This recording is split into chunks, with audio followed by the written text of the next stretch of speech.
There's just something about getting away to the Smoky Mountains. Step out on a hiking trail, zoom across a zip line, splash at water parks, shop till you drop, and say hello to the statue of our hometown hero, Dolly Parton.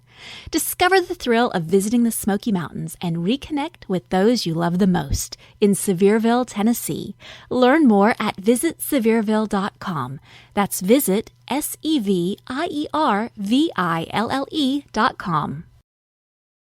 Meyer brand lunches keep kids fueled for back to school. Start with a wholesome sandwich made with our honey-roasted deli-sliced turkey breast and provolone slices on Meyer's split-top wheat bread. Add a side of fruit with Meyer applesauce squeezable pouches. Treat them at school, after school, or anytime with assorted fruit-flavored snacks. And pack it all up fresh and neat with Meyer brand sandwich bags and napkins. Discover big taste and bigger savings when you go back to school with Meyer brand. The following is brought to you by the Social Suplex Podcast Network. What's up, everybody? This is the Dirty Daddy, Chris Dickinson here, and you are listening to Keepin It Strong Style. Yo, this is Rich Latta from One Nation Radio. This is brought to you by the Social Suplex Podcast Network. We present to you the Ace of Podcasts, Keepin It Strong Style. Let's go. It's the Ace of Podcasts, Keepin It Strong Style. Covering New Japan, they ready to hold it down. Jeremy, Donovan, and the young boy Josh. Come and hit a job out and bury all the frauds. From the Tokyo Dome over to the G1. Social Suplex is the network where we can get it done. I'ma chill and let them have it, cause this is just an intro. Keeping the strong style, 6 stars from the get-go, boy. Yeah, from Tampa Bay to the Tokyo Dome, this is Keeping It Strong Style with your hosts, Jeremy Donovan and the young boy Joshua Smith. And thank you for listening. Welcome to Keeping It Strong Style, the ace of podcasts on the Social Suplex Podcast Network. Jeremy Donovan here with the young boy Josh Smith. On today's show, we're reviewing Summer Struggle in Osaka and Nagoya, Wrestle Grand Slam, answering listener questions, and covering all this news in the world of New Japan Pro Wrestling. You can support our show by subscribing and following the Social Suplex Podcast Network or Keeping It Strong Style on the podcast app of your choice and leaving a rating and review. You can also get all the podcasts and columns over at socialsuplex.com. Check out our Pro Wrestling Tees store, ProWrestlingTees.com/Social Suplex. That's where you can get your official Keeping It Strong Style t-shirt. If you enjoy this podcast, please consider making a one-time or monthly donation by visiting socialsuplex.com/donate and click on the donate button under the Keeping It Strong Style logo.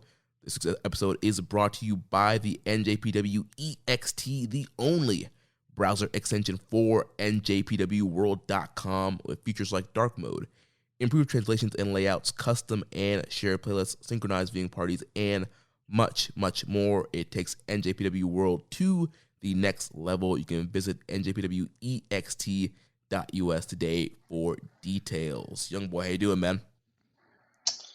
Let me just start by saying, if you're listening right now to this podcast, you know, you hear Jeremy go through the intro, you hear him give the plugs, you get him every week. Well, this is the week where I challenge you, the listener, the subscriber, the downloader, to go out and do something. I don't care what it is. You want to buy a shirt from us? Cool. You want to throw us a donation? Cool. You want to just leave us a rating or review? That's cool.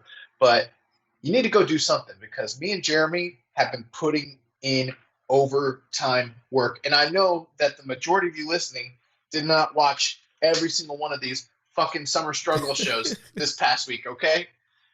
All right? So let's crack one open and take a swing for the working man, okay? Me and Jeremy, and, you know, help us get paid, you know. CTC, cut the check, because this week was rough. Yeah, man, we have... Actually, it really wasn't. It was actually great wrestling, but... Yeah, it's just time-consuming, man. Yeah, we have 5 shows that we have to review, and then we have a ton of shows that are up on the docket that are coming up. 6, including Strong.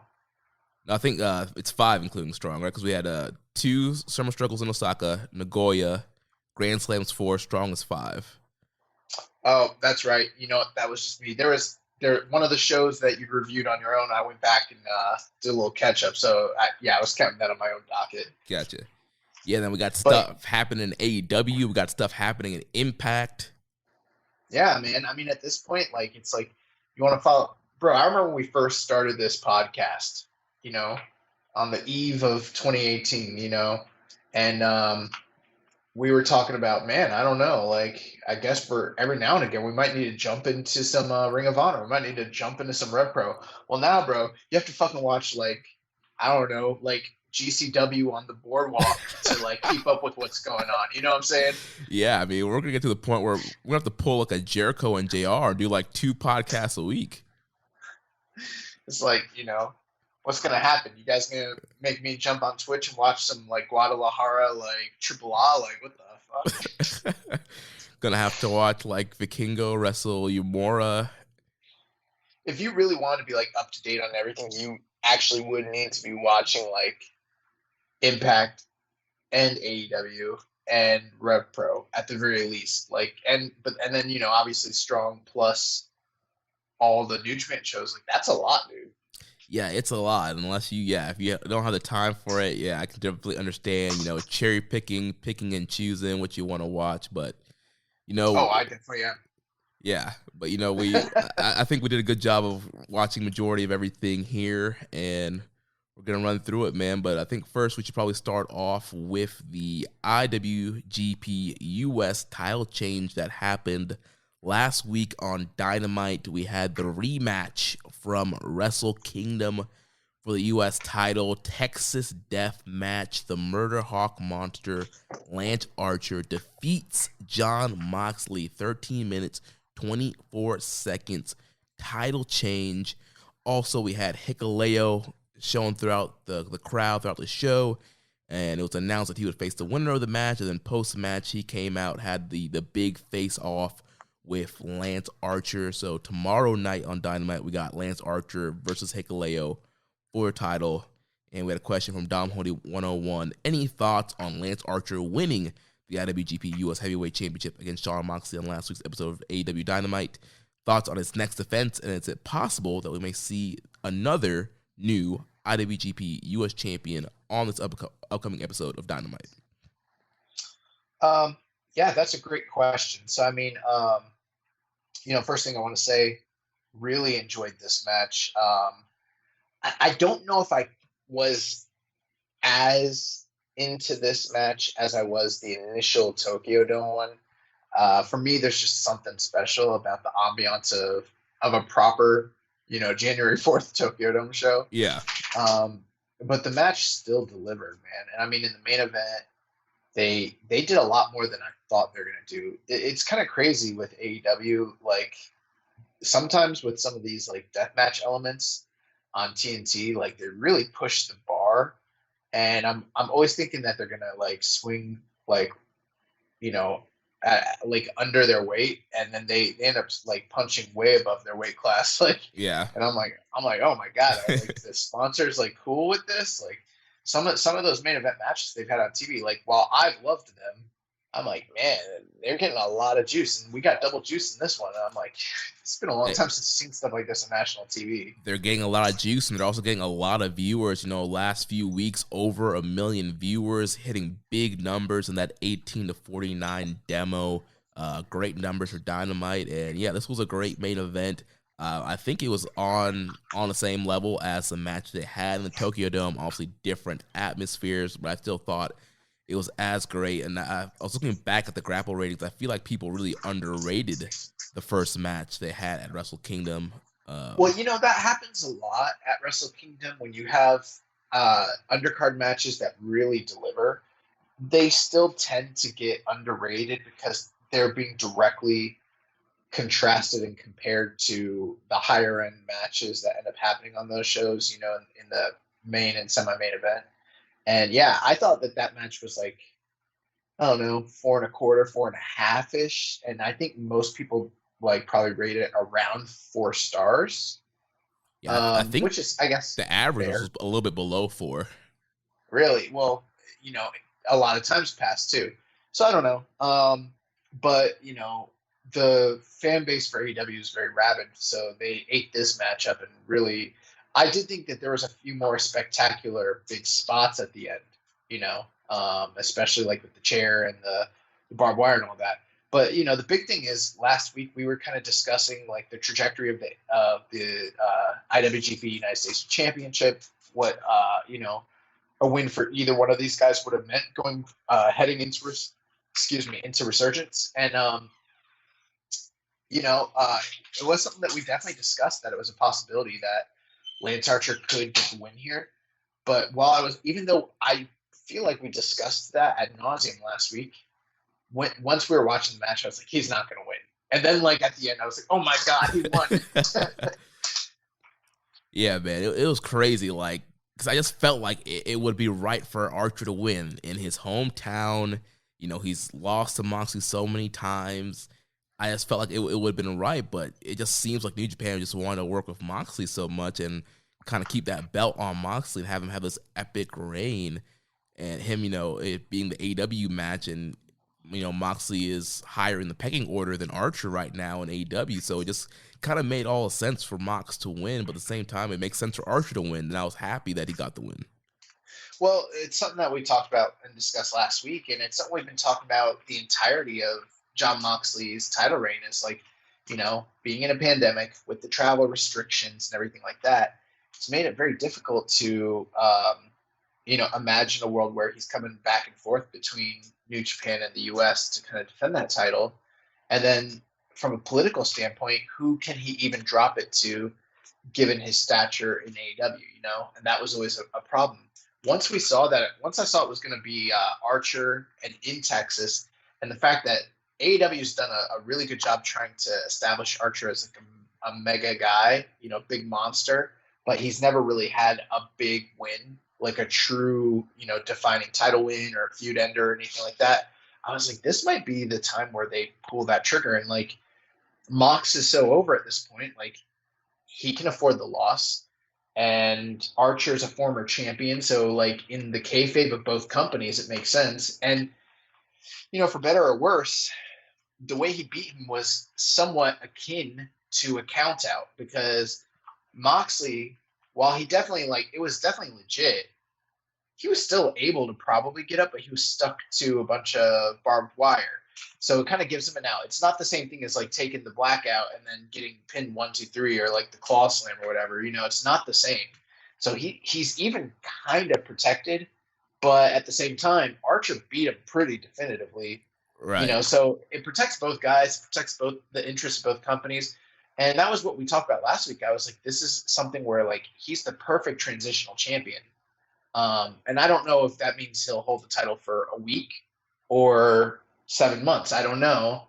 But when the time is ready, it's fine, because he has had losses in AEW. So it's not like having a New Japan guy beat Mox. It's a New Japan guy beating Lance Archer, which helps, whatever talent from New Japan they decide to go with to do that. But Archer can also handle it because he's an upper mid-card guy. He's not main eventer just yet in AEW. So it makes sense for all the right reasons, and the match was great. And it really makes me wonder what we're getting when we head to Resurgence, and it makes me wonder what's happening with, Lance Archer and Hikuleo this week. Yeah, and lots of great callbacks from their Wrestle Kingdom match, especially with the finish, because the finish at the Dome was Moxley hitting the Death Rider off the apron through tables that laid Archer out, and so kind of a little reversal here with Archer doing the slam off the apron to Mox through the barbed wire set up there that got Moxley stuck down there. So there was throughout the whole match, there was a ton of great callbacks to the first match, and Excalibur was great in pointing those out. But you mentioned Resurgence, so we had a question here from Reddit user Just Ambrose. Who do you think Moxley's going to face at Resurgence? Out of all the names announced, the most probable match for him is a tag of Shota against the Good Brothers, which I hope is not the case. Well, to go back to Dom Homey's question, just to answer it real quick, he asked, what are the chances that we could see a new champion this coming Wednesday? I'm going to put it at less than 5%, only because Hikuleo, while he's been established on Strong, in my opinion, he's still basically like a green guy, And right. I mean, he couldn't even beat Fred Rosser. Huh? That he couldn't even beat Fred Rosser. Right. Well, it's not even just that. I just can't imagine Tony Khan allowing, Hikuleo to come onto his television program and beat the guy that beat the guy 1 week after. Right. That just doesn't make a lot of sense to me business wise. Right. If it was maybe somebody high up in the card, like if he had like maybe like a Suzuki or Ishii or somebody with a little bit bigger of a name, that I could see doing a quick title change. But yeah, with it being Hikuleo, still kind of in that young lionish kind of phase, and he hasn't been pushed super strong on Strong. I mean, he has had some big wins, but recently losing that match to Fred Rosser, I still think he's building himself up. That and the loss to Tom Lawler Tom Lawler. Oh yeah, in the New Japan Cup USA Yeah. tournament. Sometimes when I'm saying Tom Lawler, I get confused with like Tom Hardy. I'm like, which one am I saying? Which guy's which? All right. But to answer the question from Just Ambrose, I don't know what is next for Mox or for Archer, to be honest with you. But we already had Moxley announced for Resurgence, so we're getting something with him, which is exciting. And I wouldn't be opposed to that tag match, especially like I was before when the title was around his waist. Now that the title's off of him, they're free to do whatever they want to do. And I mean, I don't know, him and Shooter teaming up sounds pretty fun to me. What I'm really wondering is what happens with the U.S. title. Is he even going to be featured on the show? Is Lance Archer going to be allowed to work Resurgence? Because he's actually not announced, and we have no proof to indicate just yet that he is for sure going to be on that show.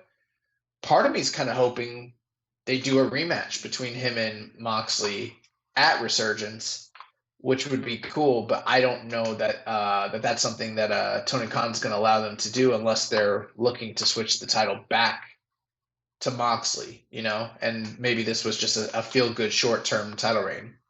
Yeah, I mean, all the stars were aligned, big match in Texas and, Archer's hometown, so maybe they just wanted to do kind of a quick title change and then switch it back at Resurgence. I do think, doing a rematch probably would be the best option, be a really cool thing for, the people going to the show and to really give a big match for that U.S. title. But like you said, if it's not to go a different direction, I think, Mox and Shooter teaming up would be fine. I think a lot of people are kind of clamoring for that reunion. It's been a long time since we've seen those guys on screen together. So, I mean, that would be cool. And there is history of Mox and the Good Brothers.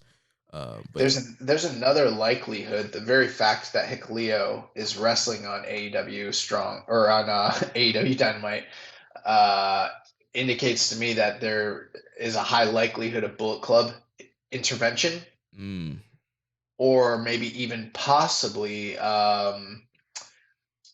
Guerrillas of Destiny interference specifically. So there's a good chance we could get like Archer versus King Haku for the U.S. title. And who wouldn't want to see that, Oh my gosh. The fuck is Haku's problem? But I don't know. I mean, I'm just kind of thinking about like who's in the Bullet Club that's nearby, and I'm like, is it possible we wind up with like a Tama Tonga like Lance Archer match at Resurgence? I don't think that's outside of the realm of possibility. That's a possibility. And when you mentioned GOD initially, I was thinking maybe Mox and Shooter versus GOD. That's possible too. And then I also thought like they could go the other route and just go 6-man tag. Oh, and any combination of whoever. GOD and Hikuleo versus Mox, Shooter, and somebody. There's all sorts of options. So yeah. So who knows? I don't know what they're doing. We also had a question from Viking Pain. He asked, what are the odds New Japan went up to Tony Khan and said, we're going to have Mox drop the U.S. belt at Resurgence? And Khan replied, that doesn't work for me, brother. I put it at 80%, but do you get the feeling that Archer would be a transitional champion and that he'd be the one to drop the belt instead? I don't think that was the case. So there was actually a tweet from Archer that kind of teased that something big was happening with him like a while ago. It was like a couple months ago. He was like, I can't say anything, but I'm super excited to work for AEW or something like that. And so it was kind of hinting that like something cool was about to happen. And so I feel like this. The other thing. Go ahead. Oh, go ahead. I was just gonna say I feel like this change was kind of in the plans, especially, you know, after Tony Khan's promo talking about how he had plans for the U.S. title.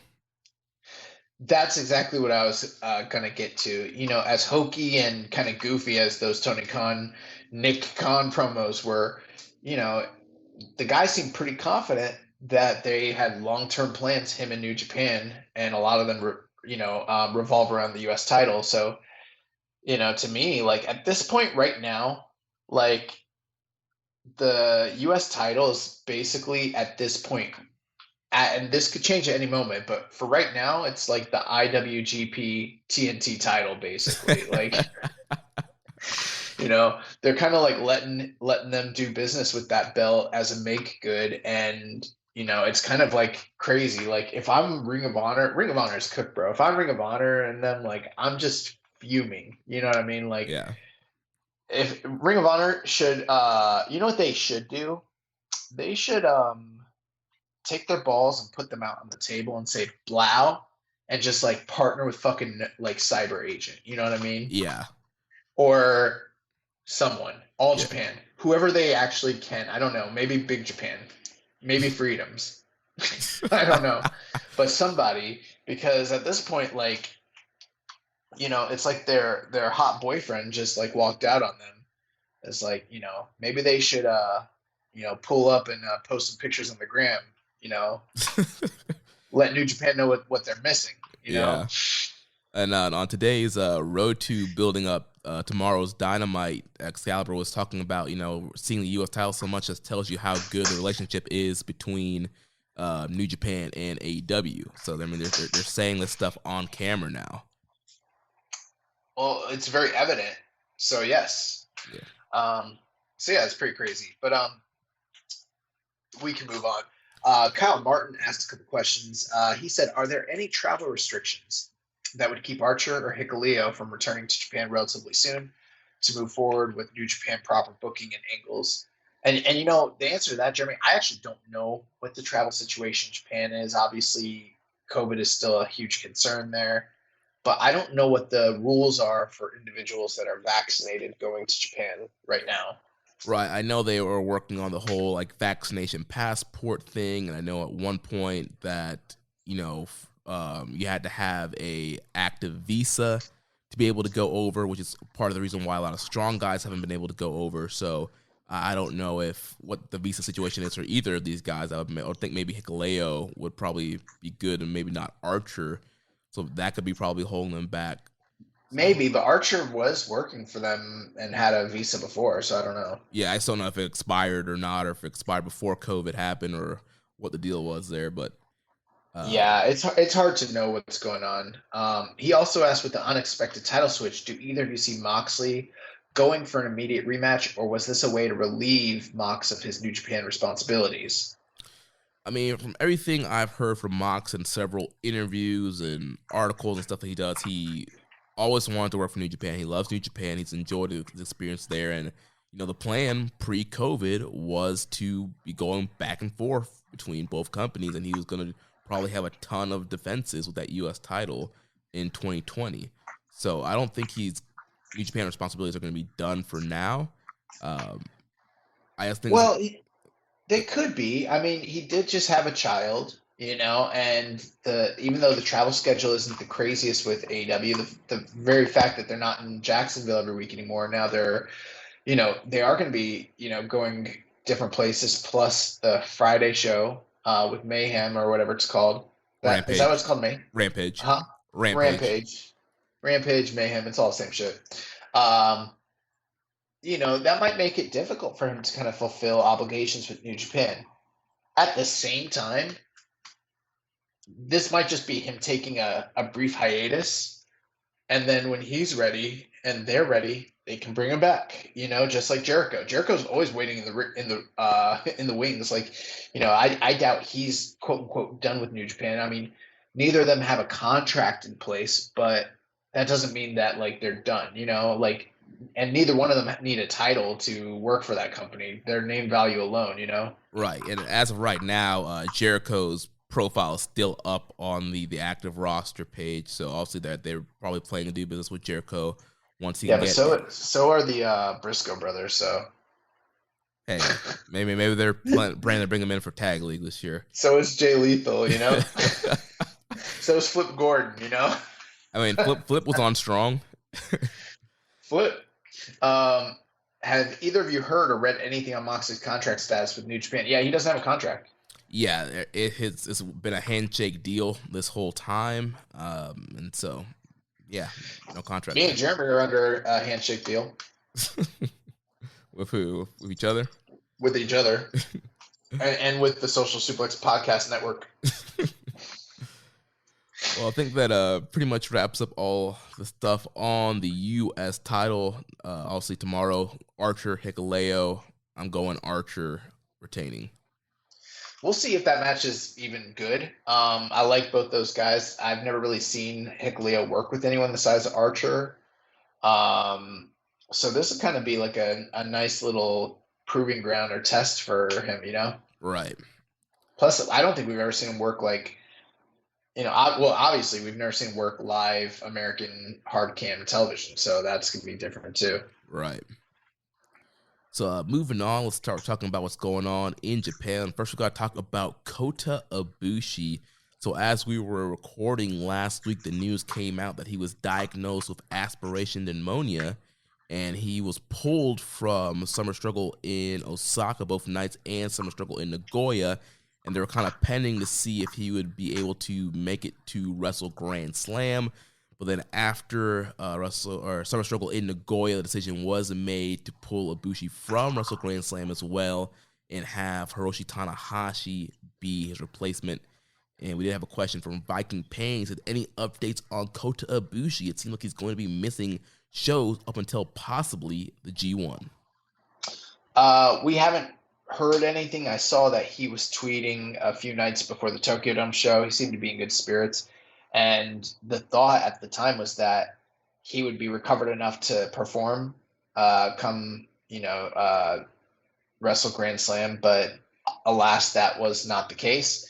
And aside from that, I haven't really seen any updates except for just, that they were trying to put the wrestler's health first. I mean, I don't even think there's a timetable right now for when he's coming back or even how serious this situation even was, Yeah, and I mean, for Kota Ibushi, of all people, to have to miss shows, I definitely think that sounds pretty serious. I mean, just in New Japan in general, I think missing shows, a situation is very serious.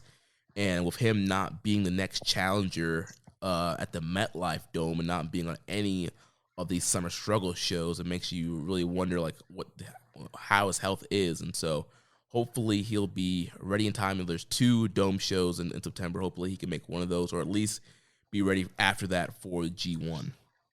Regardless, pneumonia, very serious. Aspiration pneumonia can be devastating, even deadly in some cases. So all best thoughts and wishes to Kota Ibushi, his family, and we hope that he makes a speedy recovery.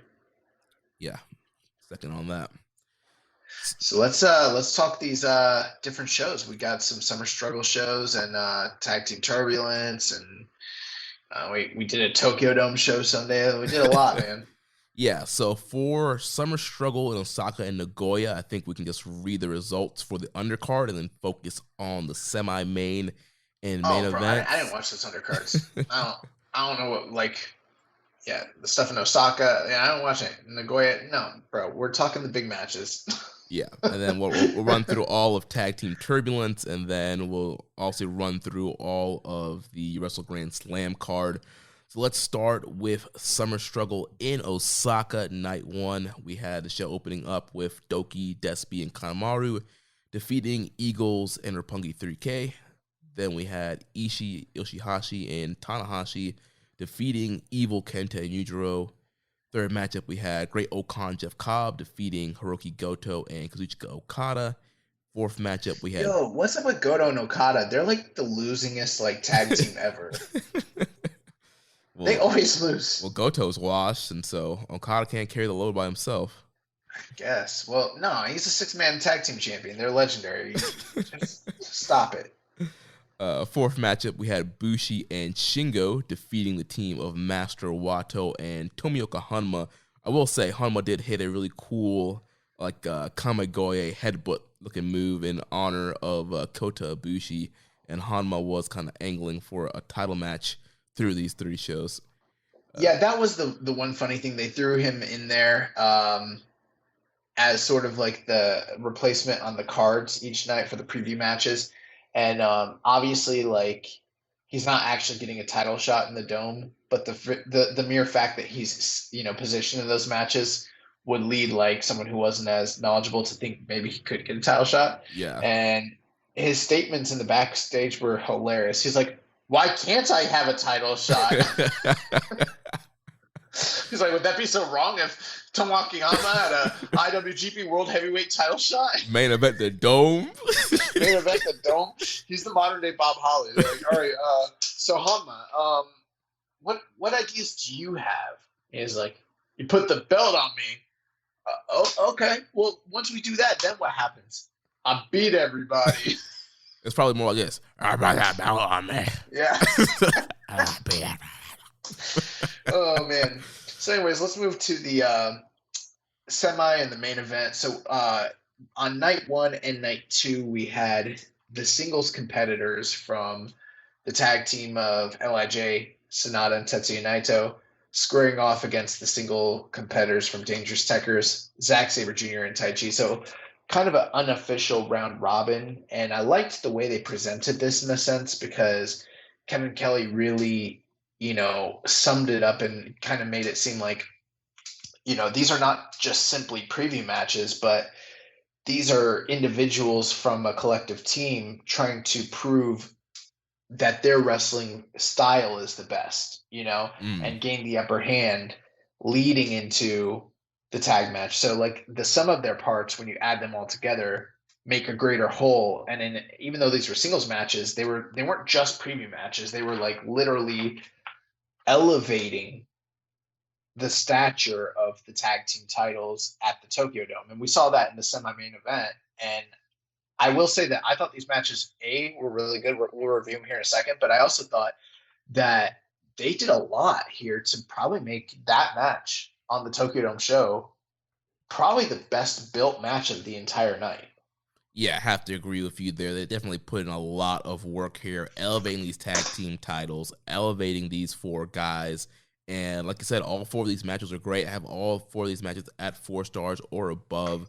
I thought they did really good work here. So let's talk about the semi-main event here. On night 1, we had Sonata taking on Zack Sabre Jr., ending in a draw, 24 minutes, 21 seconds. Both of these guys fighting for a pinfall here towards the end. Sabre gets like a European clutch while Sonata had a double chicken wing. Both shoulders were down. Retsu counts the 3, and yeah, we got a draw here. Yeah, really enjoyed this match. Every time Sonata and Zack Sabre lock up, we all kind of know what the deal is. They're 2 of the only guys on the roster that can go hold for hold in that, you know, catch as catch European style with one another. They did go longer in this match than I think the majority of the matches they've ever had with each other in the past, because most of them have been like G1 style matches on undercards. Mm-hmm. For that reason, there was a short period in the match where Zack kind of took over and was kind of doing the Zack eats up his opponent portion of the match. And I wasn't a big fan of that aspect. I would have preferred that the story remain what it was all throughout, that, you know, they're going hold for hold, toe to toe the whole time, and neither can get the better of each other. Right, because I think that's kind of the whole story of the rivalry. Like, I can do anything you can do, and so you had Sabre targeting like Sonata's arm, and then Sonata would target Sabre's leg, and they would kind of both do the same type of stuff except 2 different body parts.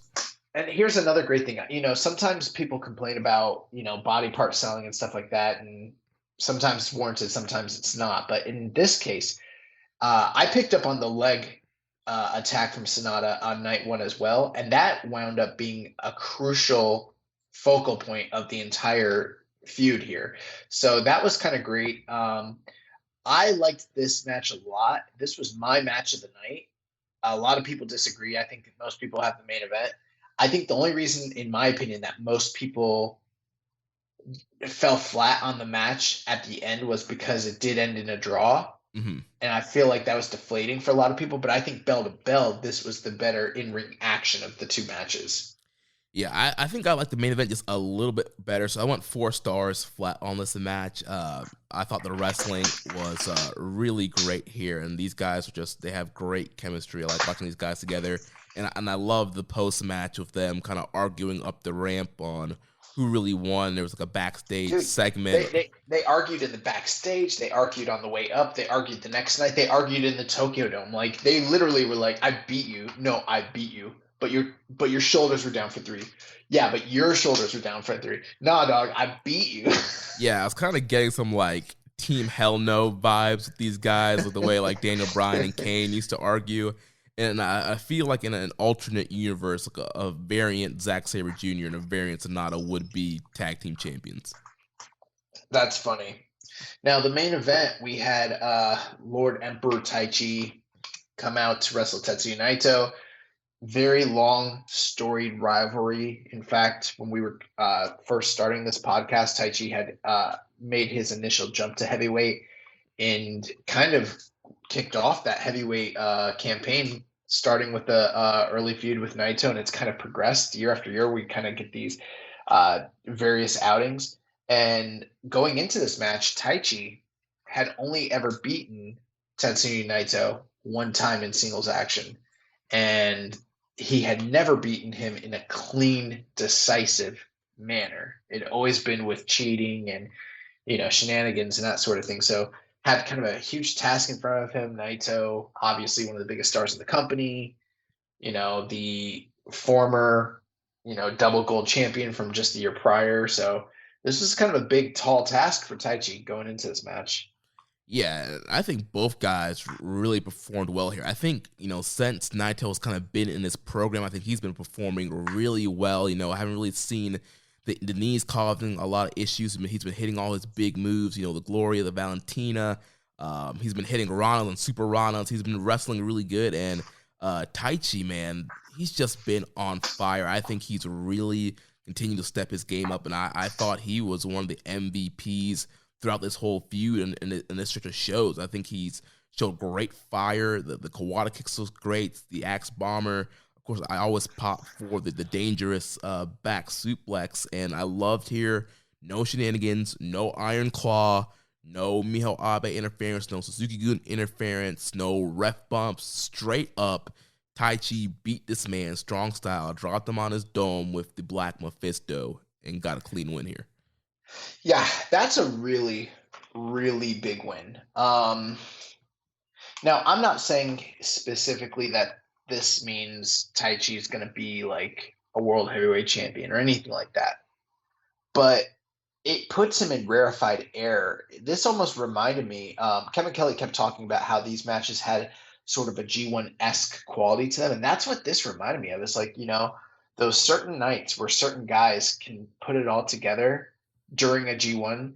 And, typically if this was like, say, I don't know, Sakura Genesis or something, and it's for the title, you're probably not going to put your money on Taichi. But on night 11 of the G1, in the main event in Cork and Hall, all bets are off. And that's what this kind of felt like. And when someone, picks up that big win, like Taichi did here, it raises their stock. And then it kind of changes your opinion of them going forward. It's like, wow, he beat Naito clean.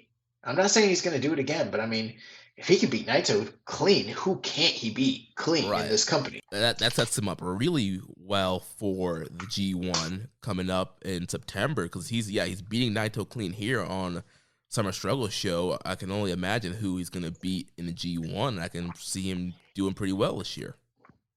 There's no doubt he's going to beat it, but I mean, with how competitive the talent pool is going to be this year and everything, you just never know. But like, if there was any doubt, this puts all that to rest, because I mean, he punched his ticket to at least get to the G1 for sure. I will tell you this, Jeremy, watching this match, and this might just be me, maybe this is part of the malaise of like cramming a lot of shows back to back. I was kind of bored with this match until the end. Really? And then I went back. Yeah, honestly. But then I went back and I looked at the general consensus scores, and almost everyone universally loved this match. So I was maybe it was just me. Here's the problem. I'm not going to go back and rewatch it. And it's because A, it was a 27-minute match, and B, we watched 5 shows in like 5 days. It like if you even took a day off. I mean, this is worse than a G1. Most G1s don't have five shows back to back to back to back. You know what I mean? Right. And like a 5-hour or 4-hour like Tokyo Dome show. So it's like at this point, like whatever opinion I had is kind of just seared in there. I thought the ending segment was just fantastic, but I don't know. I thought this was a little long in the tooth for my taste personally. But I think one of the reasons, aside from the hot close, that people love this, obviously, is just a lot of people are getting behind Taichi, have been for some time now, and then the surprise. This really felt like a moment to see him beat, the Dark Ace and Naito. Yeah, I don't know. I just felt like Taichi was extra fired up here. I thought all his strikes looked great. Thought he was very aggressive. Loved the counters that they were doing. Again, I said Naito looked great as well. He was, popping some great moves at the Super Rana at one point in the match, and he's been hitting all his spots. Taichi hit a killer Alabama slam at one point in the match. Oh yeah, that was rough. Yeah, Kevin Kelly really sold that, calling one of the most dangerous moves in wrestling. If you talk to any wrestler, they'll tell you like it's the worst. Like it's the worst fucking bump because there's almost no way to like. It's hard to protect yourself. It's hard to protect that, and the Code Red are like 2 of the worst moves to take. Because you're flipping and then bumping, and like how are you gonna keep your chin tucked? It's a recipe for whiplash, and it means you're probably gonna hit your head. It's hard not to. Yeah, I'm glad I'm not signing up to take any of that. But that was the first night here. Night 2, we start off with a Bull Club team, Phantasmo, Jado, Ishimori defeating Goto, Rocky Romero, Ryusuke Taguchi. Second match of the night, Ishii and Yano, along with Tanahashi, they defeated Evil, Kenta, and Yujiro. Third match of the night, Great O'Khan and Jeff Cobb, they defeated Okada and Yoshihashi. So we know it's not just a Goto thing. This man Okada can't pick up any tag wins. Fourth match of the Okada's just not a good tag team wrestler. He's not a good tag team wrestler, man. This man teams with Tanahashi. He teams with Ishii, Goto. Bro, I told people a long time ago that he's New Japan's Hulk Hogan. He's never going to be a great tag team wrestler. Like, it's just not going to happen. He's never going to hold undercard titles. Like, he's a world champion and nothing else. Right. Fourth match of the night, Bushi and Shingo Takagi defeated Master Wato and Tomoaki Hanma. That brings us to the semi-main event with Sonata against Taichi in the semifinals, and then the main event, Tetsuya Naito against Zack Sabre Jr. Yeah, so Sonata gets the win over Taichi here, 23 minutes, 20 seconds. I thought this was another really good match here. The match opened up. We had the Pec Flex contest once again, and Red Shoes kind of gave the official winner here, gave it the win to Sonata, which kind of ticked Taichi off, and he gave Sonata the Roman, the Greco-Roman chokehold, and kind of that infuriated Taichi. And if this was in America, people would have been chanting "Stop the Steal." Just saying. Stop the count. But pretty good matchup from there. I thought Sonata and Taichi had some good chemistry. I don't really think we've seen these guys wrestle a ton one-on-one, but I thought they looked good here. Once again, I thought Taichi, all his strikes were really good, a lot of fire, and a lot of great stuff here. Sonata did a pretty cool La Mystica into a skull end to set that up. That was pretty cool. The interesting thing with this match, and it was something that Kevin Kelly harped on during the English commentary, he mentioned how Sonata is the type of wrestler who has a lot of different tools at his disposal, but very often his type of wrestling is one where he can roll you up in many different ways and pin your shoulders to the mat for the 1, 2, 3. And conversely, Taichi had just gone through a war, a taxing war the night before. And he was like, Sonata going into this match, the match he had with Zack Sabre was more of a, it's definitely an exhausting cardiovascular contest, but it wasn't a bruising war where he got damaged. And he was like, but Taichi came into this match off of a win. He got the momentum, but he also took the damages. So it was like, is he going to have, he's a striker. Is he going to have as much on those kicks, as much on those forearms, and as much on those slams and suplexes as he normally would, versus Sonata still being spry and in great condition? He was like, I have a feeling Sonata might be able to just roll him up. And that's exactly what ended up happening at the end here, is Sonata being able to just catch a more taxed and wearied Taichi. Right, and especially, coming off of that victory over Naito, I thought this was kind of prime for Taichi to win. And look at this closing stretch here. Taichi hit a roaring elbow. He hits Axe Bomber. He hits the dangerous thrust kick. He hits a last ride. And so he's hitting all the big hits here, and then he's getting ready to go for Black Mephisto. I'm like, oh, here it is. He's going to put Sonata away. But then he hit all these pin counters, and then, like you mentioned, Sonata just caught him slipping 1, 2, 3 and got the win. Yeah, it went from the Sonata was doing the, I don't know, what's that back roll that he does? What's that called? What, the European clutch? Yeah, he was doing the European clutch, and then Taichi tried to turn that into a Gato clutch, and then Sonata was able to turn that back into another European clutch and pick up the 1, 2, 3. One other last thing I liked about this match was both of them coming through the All Japan system and kind of, revering those 90s All Japan guys. There was a lot of like callback spots to that whole thing. There was a lot of influence. There was a lot of Mizawa, a lot of Kobashi, a lot of Kawada and Taue in this match. Yeah. One thing I got to mention before we move on, this is something I've been meaning to mention in a lot of Sonata matches that I don't think I do. I always forget to mention it. Is boring. What? No. Say he's boring. No, I'm just playing. Go ahead. What? I really hate his planchas. His planchas. Yeah, because his planchas, he doesn't hit the guy. He lands on his feet, basically. Yes, it's like the most like laziest, like safe looking plancha ever. I'm like, dude, I get you're not trying to kill yourself, but come on, like make contact, hit him with like a cross body. Do you know what his planchas remind me of? They remind me of the Charlotte the moonsaults. Moonsault to the outside. Yeah. Because they don't really make contact either. And here's the thing, like, in a certain sense, I get it. They're both doing something highly athletic and entertaining, and they're trying to protect themselves. But it's also, like, so uniquely different than the way everybody else who might potentially do those moves does them. They come off looking kind of phony-ish, you know what I mean? Because they're not hitting them. Yeah, and the plancha, like, that's on the dude to catch you. Like, go ahead, like, do the crossbody style. Let them, catch you and make some contact.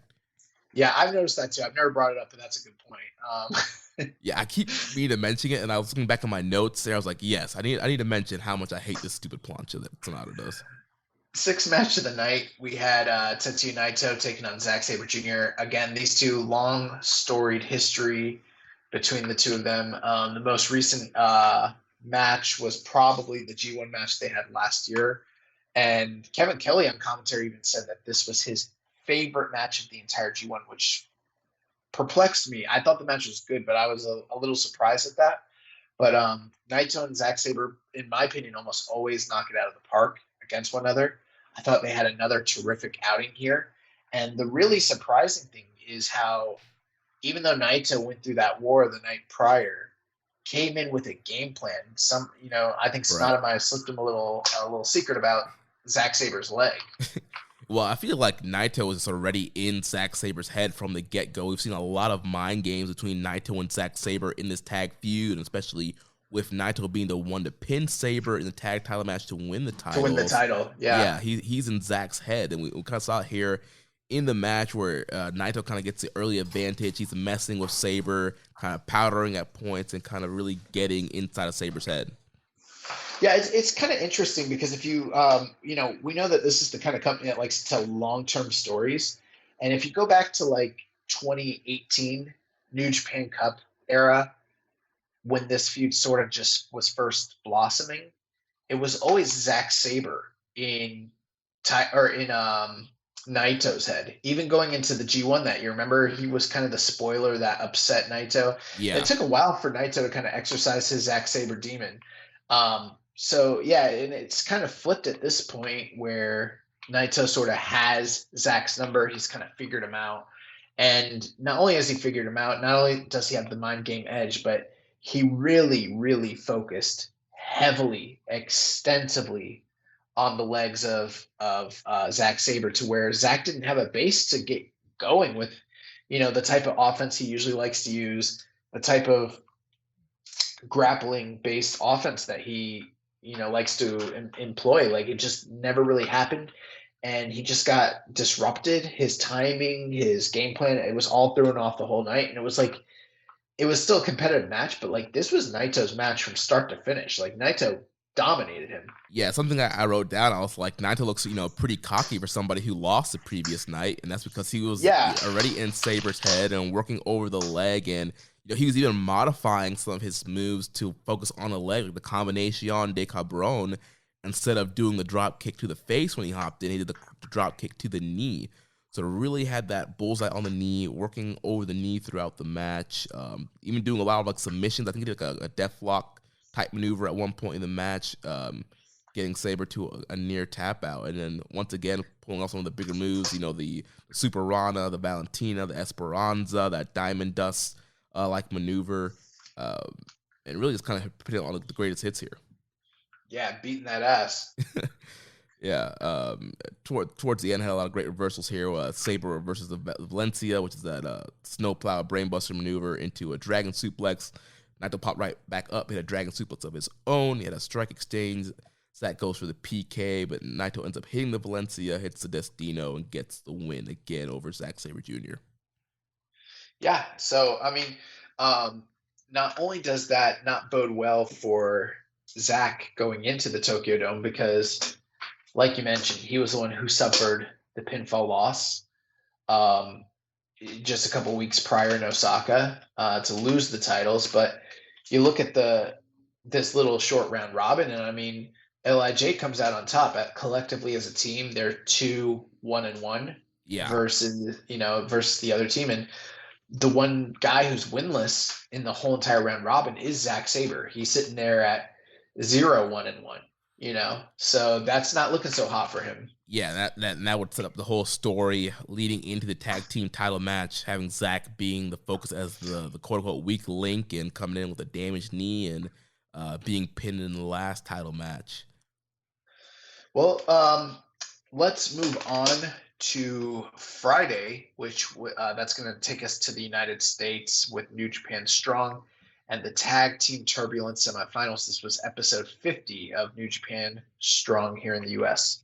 Yeah, so the show opened up with a semifinal match in the Tag Team Turbulence tournament. We had Violence Unlimited, Brody King, and Chris Dickinson taking on the West Coast Wrecking Crew of Jarrell Nelson and Royce Isaacs, defeating them at 10 minutes and 13 seconds.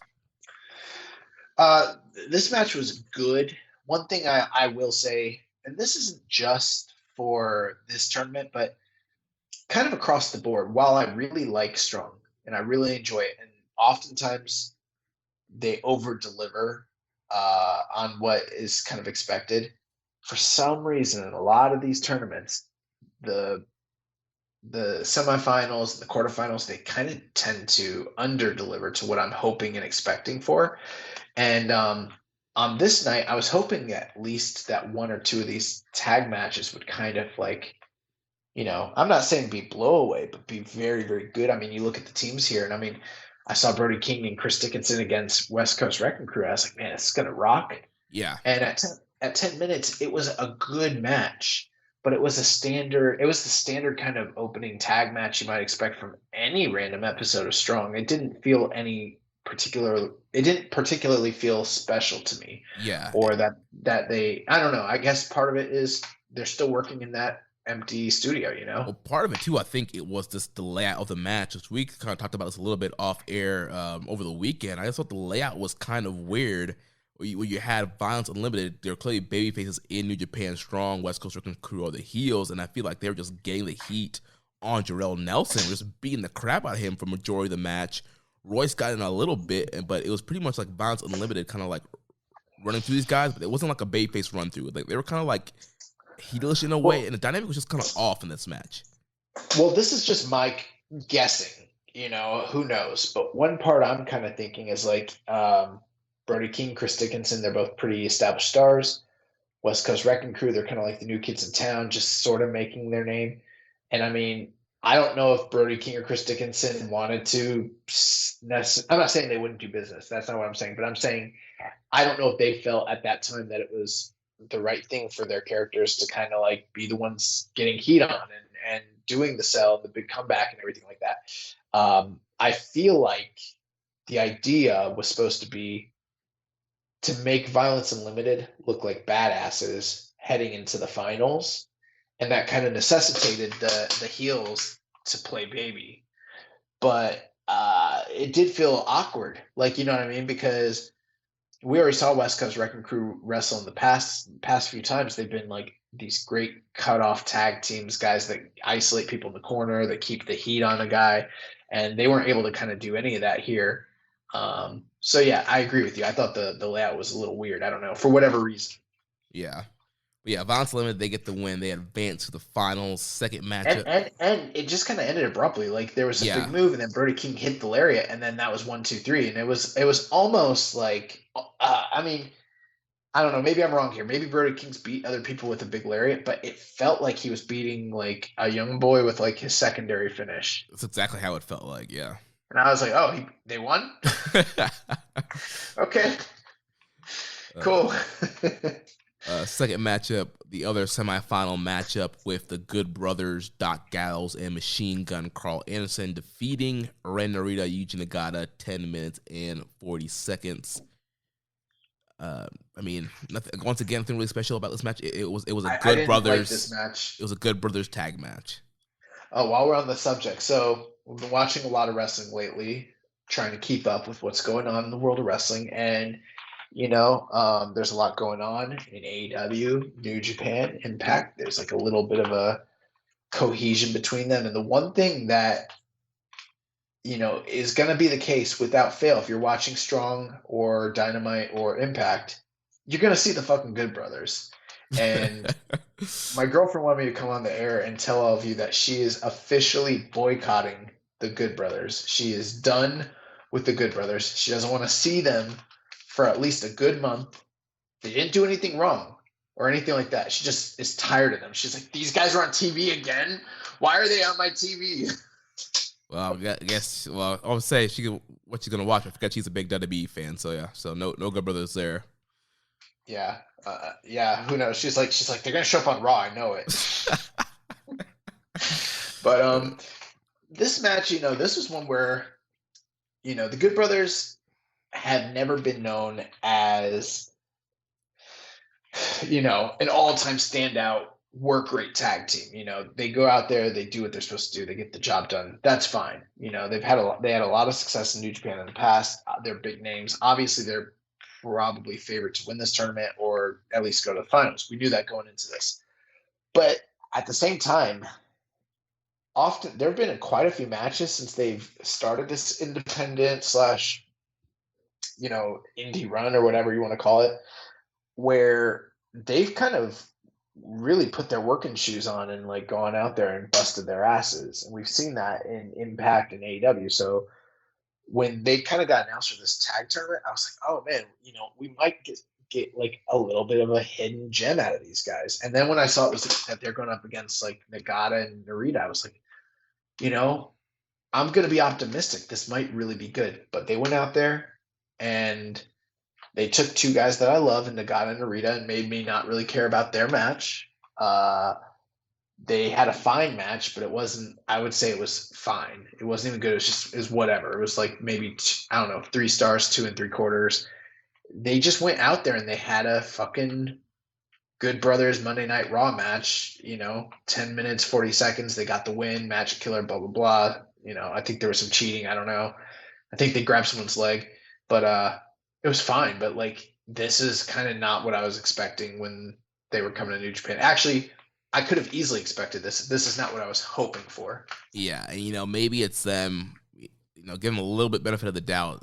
Empty arena environment, not want to kill themselves. So maybe once they're actually in front of a crowd, maybe at Resurgence, we'll see a little bit more. But Yeah, wasn't blown away by this matchup here. Oh, let me say one other thing before we move on to the main event. Alex Kozlov has gotten a lot better on commentary. He has. It's taken 50 episodes. Okay? It's taken 50 episodes, but I'm kind of on the Alex Kozlov train now. Like, there was a period where I would have done anything to get him off the show, but after a good period of time, I really feel like he's coming into his own and has really improved as a commentator. Now, I don't know what he'll be like live. I don't know what he'll be like, with fans and all that in the future. But for right now, I think he's a lot. I mean, I don't know. I haven't gone back and watched his old shows, but I'm enjoying what he's doing now. And back then, I just fucking hated it. So, yeah, and honestly, I think back in the old show, still trying to find his footing, still trying to learn this whole commentary thing. Obviously, Kevin Kelly's a great person to learn with on the job, and we've seen Kevin Kelly really help, make announcers better. And so there's a lot of times where he would make jokes in the past where it felt like he was trying to lean into a Jesse the Body Ventura, Bobby the Brain Heenan, Don Callis sort of esque role, the heel commentator, and a lot of the stuff. It almost felt like, how did I describe it? Like when you see a comedian and they're just working stuff out and they haven't fine-tuned their show yet. You know what I mean? They're out there and they're trying to see what has legs. And it hasn't really fully developed yet. That's kind of what he seemed like. Like there were some times where he'd make jokes and I'd be like, there was something there, but the delivery was off. Or I also imagine with him having speaking two languages, the language barrier, and then coming on to a major platform like this. And, I mean, that's a hard job. I don't think even me as a regular English speaker, I could, I can't do color. I'd suck at it, so I can only imagine how hard it'd be for someone where English is your second language. But suddenly, all of a sudden, it's like he's worked out his gig or his show or whatever, because those punchlines and those jokes, they're hitting now. And it's he's kind of plus I think he's a lot more familiar with the product. I know he wrestled for New Japan for a while, but he was away for quite a while. Now he seems to know the storylines, he seems to know the characters, the players involved. And yeah, he's gotten a lot better, man. And obviously I'm sure Kevin Kelly has a lot to do with that. Yeah, and I think a lot of it too, kind of similar to what you're mentioning. I don't feel like he was committing to do the gimmick. He would be a heel commentator from one match and then kind of flip flop, just kind of being regular in another match. And now I feel like he's leaning more into that and kind of sticking with that kind of I'm backing the heels kind of role. Yeah, and I'm fine with that. It's whatever they want to do. But so before we go to the main event, it's very clear that the finals of the tournament, it's going to be the Good Brothers against Violence Unlimited. Once again, Jeremy, you and I have accurately predicted this tournament. I wish Chris Samsa would, get his website up so we could win some prizes on our on our prediction contest or whatever. But let's go to the main event here. We've got the NJPW Strong Openweight title as the defending champion Tom Lawler with Jared Kratos takes on the legend Satoshi Kojima. Yes, my man, the leader of the Bread Club. The summer of Cozy arrived at New Japan Strong. And which is fitting because Tom Lawler actually came out and offered bread as a peace offering to Satoshi Kojima. That was freaking hilarious. This man pulled bread out of his trunks to... And Alex Kozlov was like, there's not a greater gift you could give to another competitor as a show of appreciation. I don't understand why Kojima doesn't want it. And Lawler also wore one elbow pad so he could, tease Kojima, how Kojima throws up the elbow pad for the lariat. He did that right in front of Kojima's face, which Kojima was not happy about. Yeah, Kojima's disrespect will not be tolerated. Yeah. But I thought this match was really, really good. I know we were kind of questioning how the chemistry would be, how the styles would work, since Lawler's mainly more grapple-based and Kojima's more strike-based, but I thought the chemistry worked out really well here. You had Lawler trying to, break down Kojima, grapple him, locking in Kimura as he was working on the arm and the lariat on the post, and so Lawler working over the arm, put Kimura on the post onto Kojima. Yeah, Kojima firing back. Lawler, once again, just focusing on different body parts, trying to slow Kojima down. Kojima was able to hit his big DT on the apron at one point in the match, his top rope elbow drop. He even busted out some Mongolian chops from his partner Tenzan to slow down Lawler. He locked in the Anaconda Vice, too, at one point for a near submission, the Koji Cutter. But Lawler reverses the lariat into a rear naked choke, but Kojima used a judo throw to escape, and then Kojima's getting ready to set up the lariat. He hits a brainbuster, he's getting ready to set up the lariat, but JR Kratos pulls his leg, and Lawler hits a PK, rear naked choke, ref stoppage. Filthy Tom retains and is still the strong openweight champion. Yeah, great job breaking that down there, Jeremy. I'll tell you, I was not as high on this match as I think you may have possibly been, but I still thought it was a solid outing. I liked this quite a bit more than the Carl Fredericks defense, and probably a notch just a little bit below the inaugural title match with Brody King, and maybe a little bit less than the Chris Dickinson title defense. In my opinion, I think the New Japan Strong title is still kind of lacking that one truly great title match. Maybe we'll be seeing something with that here at Resurgence or down the line with crowds. But thought the match was very good. I thought it was a good outing for both guys, and it told a great story. So it was a fine fitting title defense for the 50th show. I was a little let down. I think I had higher expectations all around for all these matches, in my opinion. But 1 hour tight TV show. I mean, how much more can I complain really about it when they're in, they're out, they tell their stories. It's easy to follow, easy to digest, and then we're moving on to Resurgence.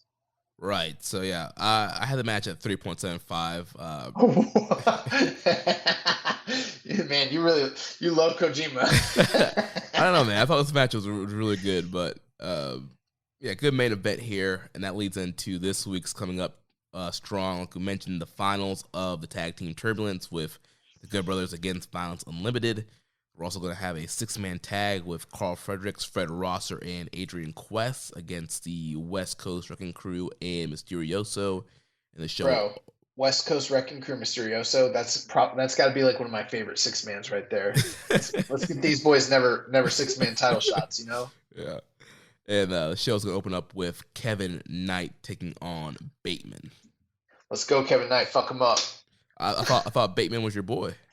Bateman is my boy, but Kevin Knight is us. So let's move on to Summer Struggle in Nagoya. So the show opened up. We had Eagles and Roppongi 3K defeating Doki, Despi, and Kanemaru. What?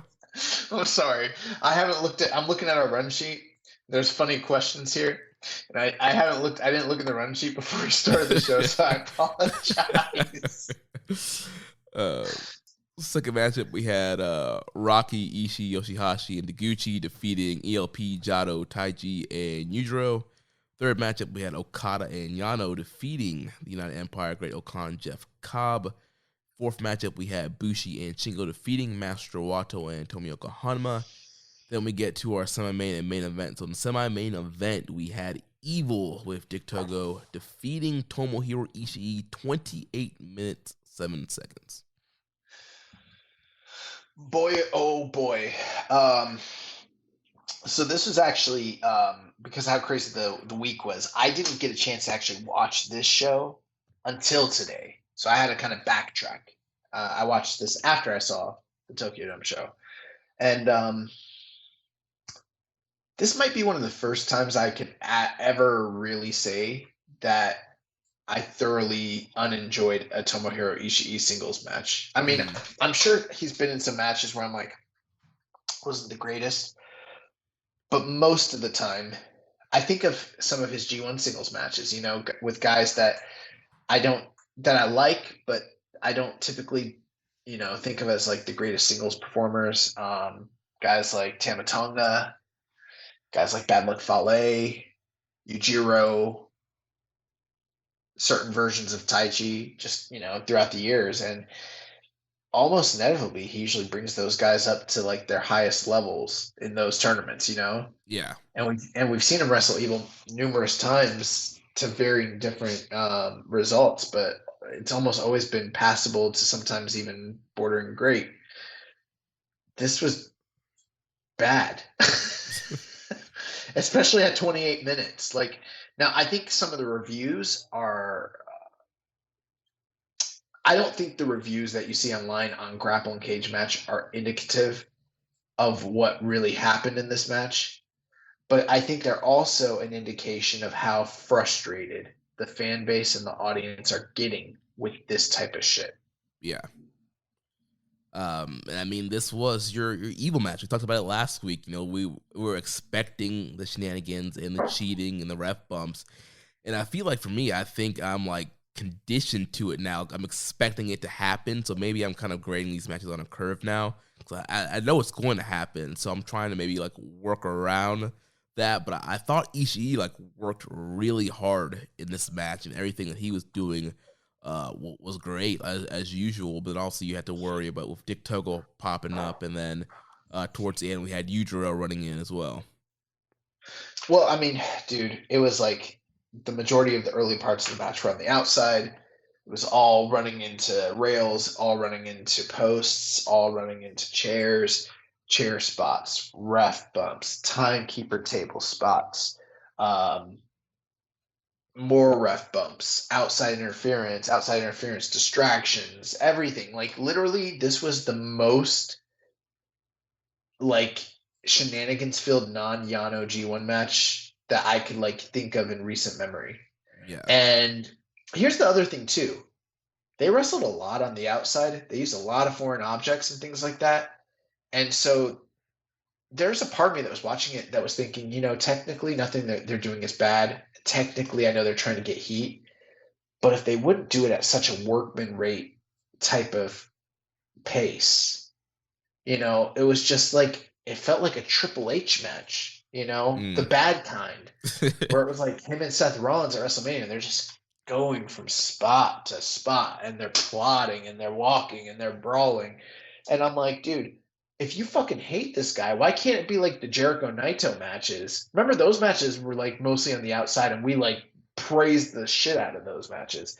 Why can't it be like that? Like, there was like no heat. It was just like, I don't know. I think Evil thinks the heat is like, I'm boring these people to tears. They hate me. I'm working them. Yeah. It's like, dude, you're working yourself because no one wants to see you. Like, I fucking hate before when he was just LIJ Evil, I was just like, yeah, I don't really like his matches, but now I don't ever want to watch him wrestle. I hate him.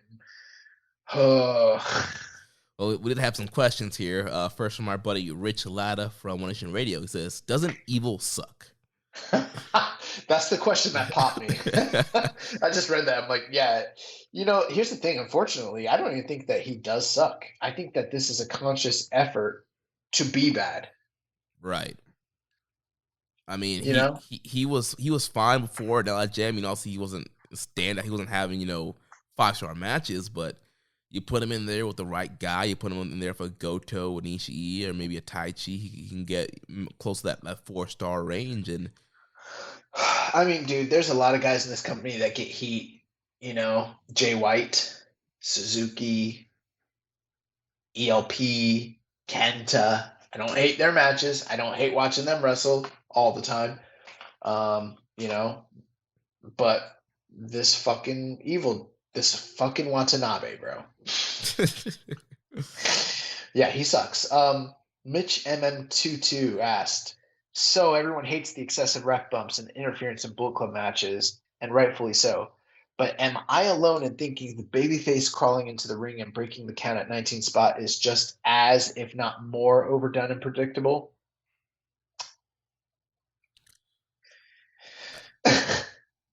I don't even know where to try to formulate. I'll start. Appreciate the question, but gotta strong disagree. Strong disagree. Now, is there a point where maybe they overdo the countout spot? Yes. And could it be that, less is more? If they did it a little bit less, maybe potentially they get more out of it when they do it? Probably. I also think that there's a great way where you can do count out victories. They used to do them in the 80s, and they weren't all bad. There were times where you won decisively by count out, and titles changed off those types of matches. We just saw what essentially on AEW this past week was essentially a quote unquote, I know it was a knockout, but it was basically a count out victory if you think about it. The guy got knocked to the outside, he got counted out by 10. You can win by count out sometimes and it be like not a fluke thing. So I kind of agree with you.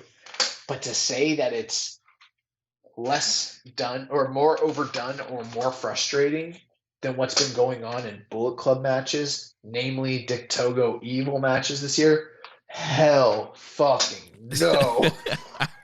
No. One of these things is a pet peeve and a minor annoyance that someone who might be hypercritical or have a keen observing eye might find, excessive. The other thing is actually doing detrimental long-term damage to the quality of the product and turning people away from the product who have been years-long, long-time fans. If I wasn't doing this show, I would never watch an Evil match again. That's how fucking bad it is. So no, they're not even in the same league. They're not even the same sport. They're not in the same world. Yeah, I feel like the 19 count spot is similar to a near fall. That'd be like saying like they do too many false, too many near falls. Yes, too many false finishes, too many near falls. But that's like part of the drama of the match. Like if somebody gets hit. Did you see these fuckers, Macho Man and Rick Steamboat went out there and did 20-something near falls and killing the business. I feel like, just like a good near fall, if done rightly, it adds drama to the match. And if you get hit with a big move on the outside and you're selling it really well and you're barely getting into the ring by 19, I think it's very believable that a count out could happen. Let me ask you a question, Jeremy. Which guy are you? Are you a John Cena? Get into the ring at the last minute, meaning you sell. 9 comes, and then you pop up and slide into the ring at 10. Are you that guy? Or are you like a Tanahashi guy where it's like 18 and he's getting up 19 and then he falls out and then 20 is coming and then he jumps and then he gets in, like he just barely rolls in. Which one are you? I'm a Tanahashi. I love that, bro. Where like selling, because that makes it so much more believable. Because it's like so good. He fell down on 18. Like how the heck is he gonna jump back up in time to get in the ring? Bro, I love it when they're getting in and like they're getting in. You're like, okay, 16, 17, they're getting in, and then the fucking like apron goes out from underneath them and they fall back down. You're like, oh god.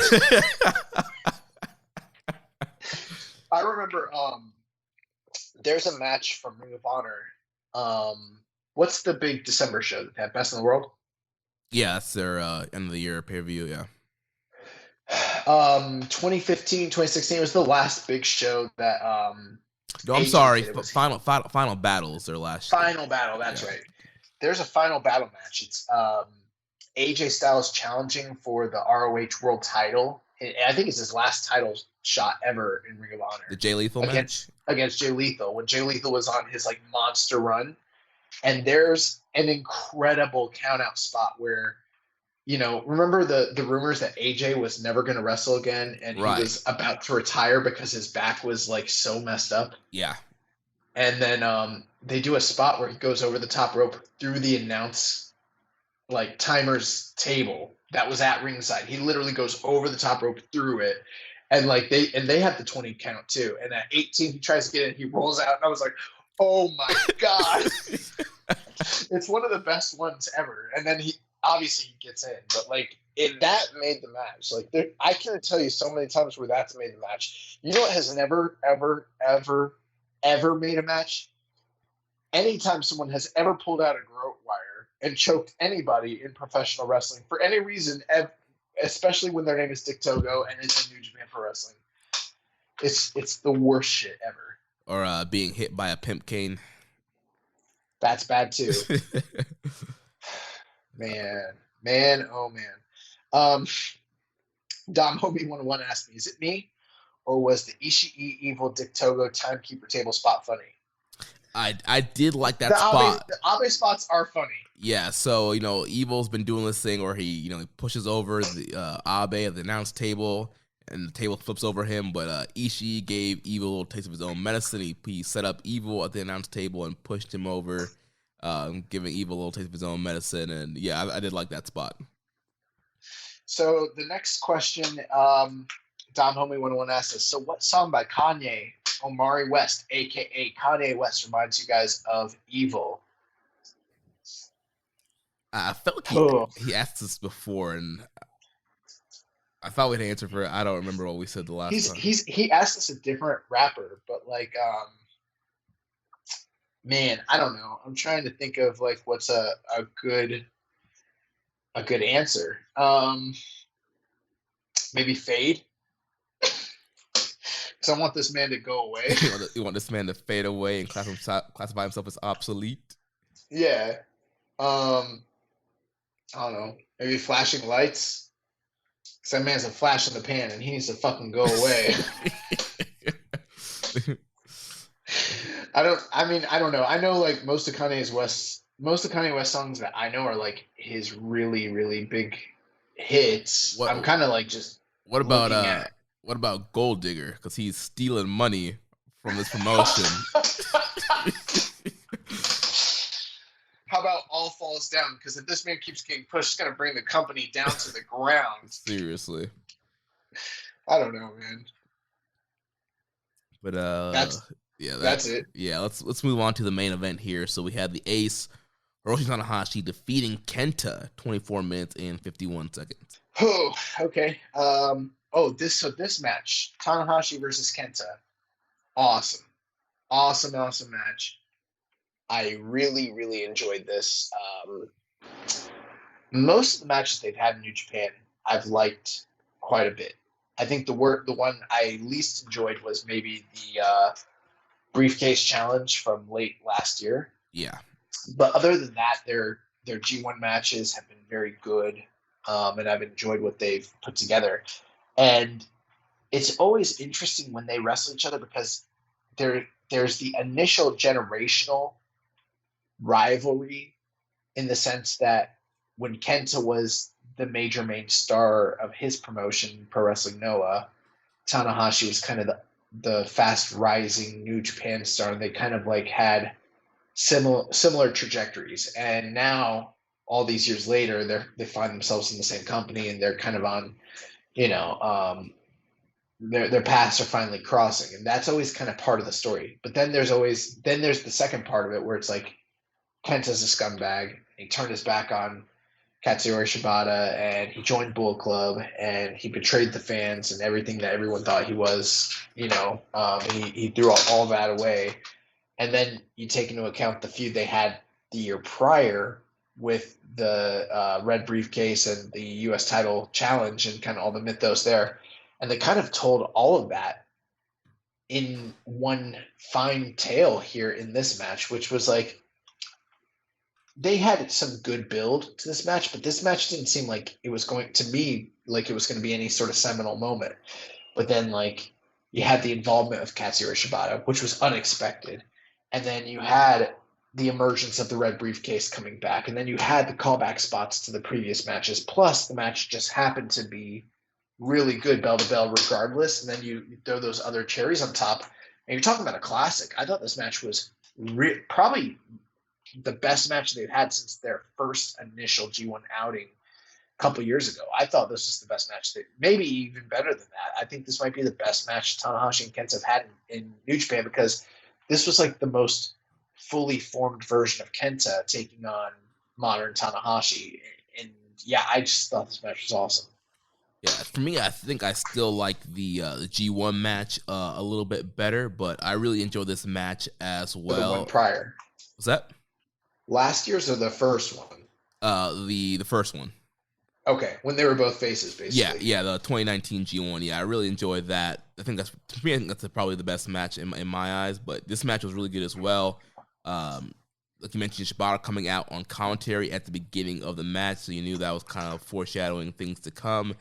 And Kenta came out. You had the stare down between Kenta and Shibata. Remember the whole last angle they did there with when Shibata got involved. And throughout the match, you had Tanahashi using a lot of Shibata's moves, and we would also see that going into the main event at Wrestle Grand Slam. But Tanahashi, you also had Kenta using some of Shibata's moves in a mocking way as well. Right. So you have both of them doing the corner drop kicks, the headbutts at one point, and the PK and the sleeper, really trying to incorporate a lot of Shibata here in this matchup, which would play in towards the finish of the match. Like you mentioned, Kenta pulls out the old red briefcase that was still damaged when he smashed it across Tanahashi's head. He hits Tanahashi with it, but then Shibata slams in, hits a pump kick, and he throws Red Shoes back in the ring. And Tanahashi's able to finish off Kenta with the twist and shout sling blade, and eventually versus a GTS, they hit a dragon suplex, which allowed him to get up and hit the Aces High, followed by the high fly flow, and get the win here. In my opinion, there's not a greater finishing sequence of moves than Hiroshi Tanahashi hitting the standing high fly flow and then the standard high fly flow following it. And it's like a really long drawn out thing. And at this point, it puts most people away. We'll talk about times where it doesn't, but there's a lot of times where it gets countered at this point. So it's like it takes a long time for it to even happen. So like the payoff of when it finally lands both times, boom, he gets the guy down, and then boom, he lands again. You're like, oh my God, Tanahashi's the greatest wrestler alive today. Yeah. Like it just gives you that ecstatic feeling that other moves that are cooler, like for instance, like the One Winged Angel is awesome. The Rainmaker's awesome. What does Will Ospreay use? The Stormbreaker. The Stormbreaker. A lot of those moves are more dynamic and kind of, interesting, but like there's something special, man, about Tanahashi hitting those two fucking moves back to back, and you're just like, oh my God, he's the greatest. Yeah. One thing I loved about this match was like it was built up as like a kind of keep busy upper mid card. We don't have a title, either one of us, so let's find something to do match. And in this main event spot prior to the Tokyo Dome, obviously it was going to play a big role into the main event of the Tokyo Dome, as we alluded to last week, might be a possibility. But the way they built it up with the inclusion of Shibata, all the storytelling elements, and just kind of the epic feel, it really was a fitting de facto number one contender match, from out of nowhere, from a match that was kind of like not that well built, just kind of like haphazardly thrown together, to suddenly like kind of felt like a special moment in a certain sense in a vacuum, which was kind of unexpected. Yeah, I was kind of ahead because remember I was saying that this should be like a number one contenders for the U.S. title, but with Ibushi being out, this essentially ended up becoming a number one contenders for the IWGP World Heavyweight title. Well, as we'll find out later, both the semi and the main event play a big role into the future of the world title. But that's going to do it for that night. So let's move on to Wrestle Grand Slam in Tokyo Dome, July 25th, this past Sunday. We had a couple questions leading into our coverage of this. Yeah, so Viking Payne asks, how was New Japan able to get fans into Wrestle Grand Slam in the middle of a state of emergency while the Olympics couldn't? Is it because the Olympics is just mid-AF and now New Japan is Ichiban? Oh, one thing I wanted to point out. Last week we got a question. I don't remember who it was, but someone asked us our thoughts on the cardboard beds. Did you do any research? I saw a little bit about it, and that person did ask about it again later on.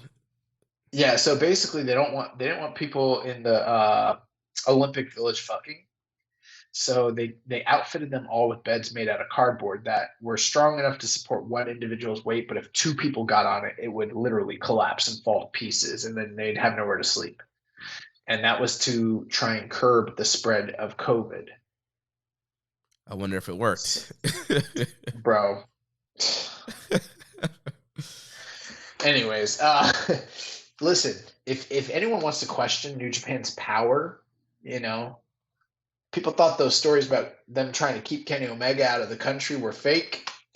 They just ran the Tokyo Dome while the Olympics is running empty arena. So, I mean, you tell me what's fake. I don't know. Right, yeah. New Japan, they had a little bit over 5,000, while the Olympics had 0. And They outdrew the Olympics, bro. Maybe some favors were done. Maybe there was something under the table. I don't know.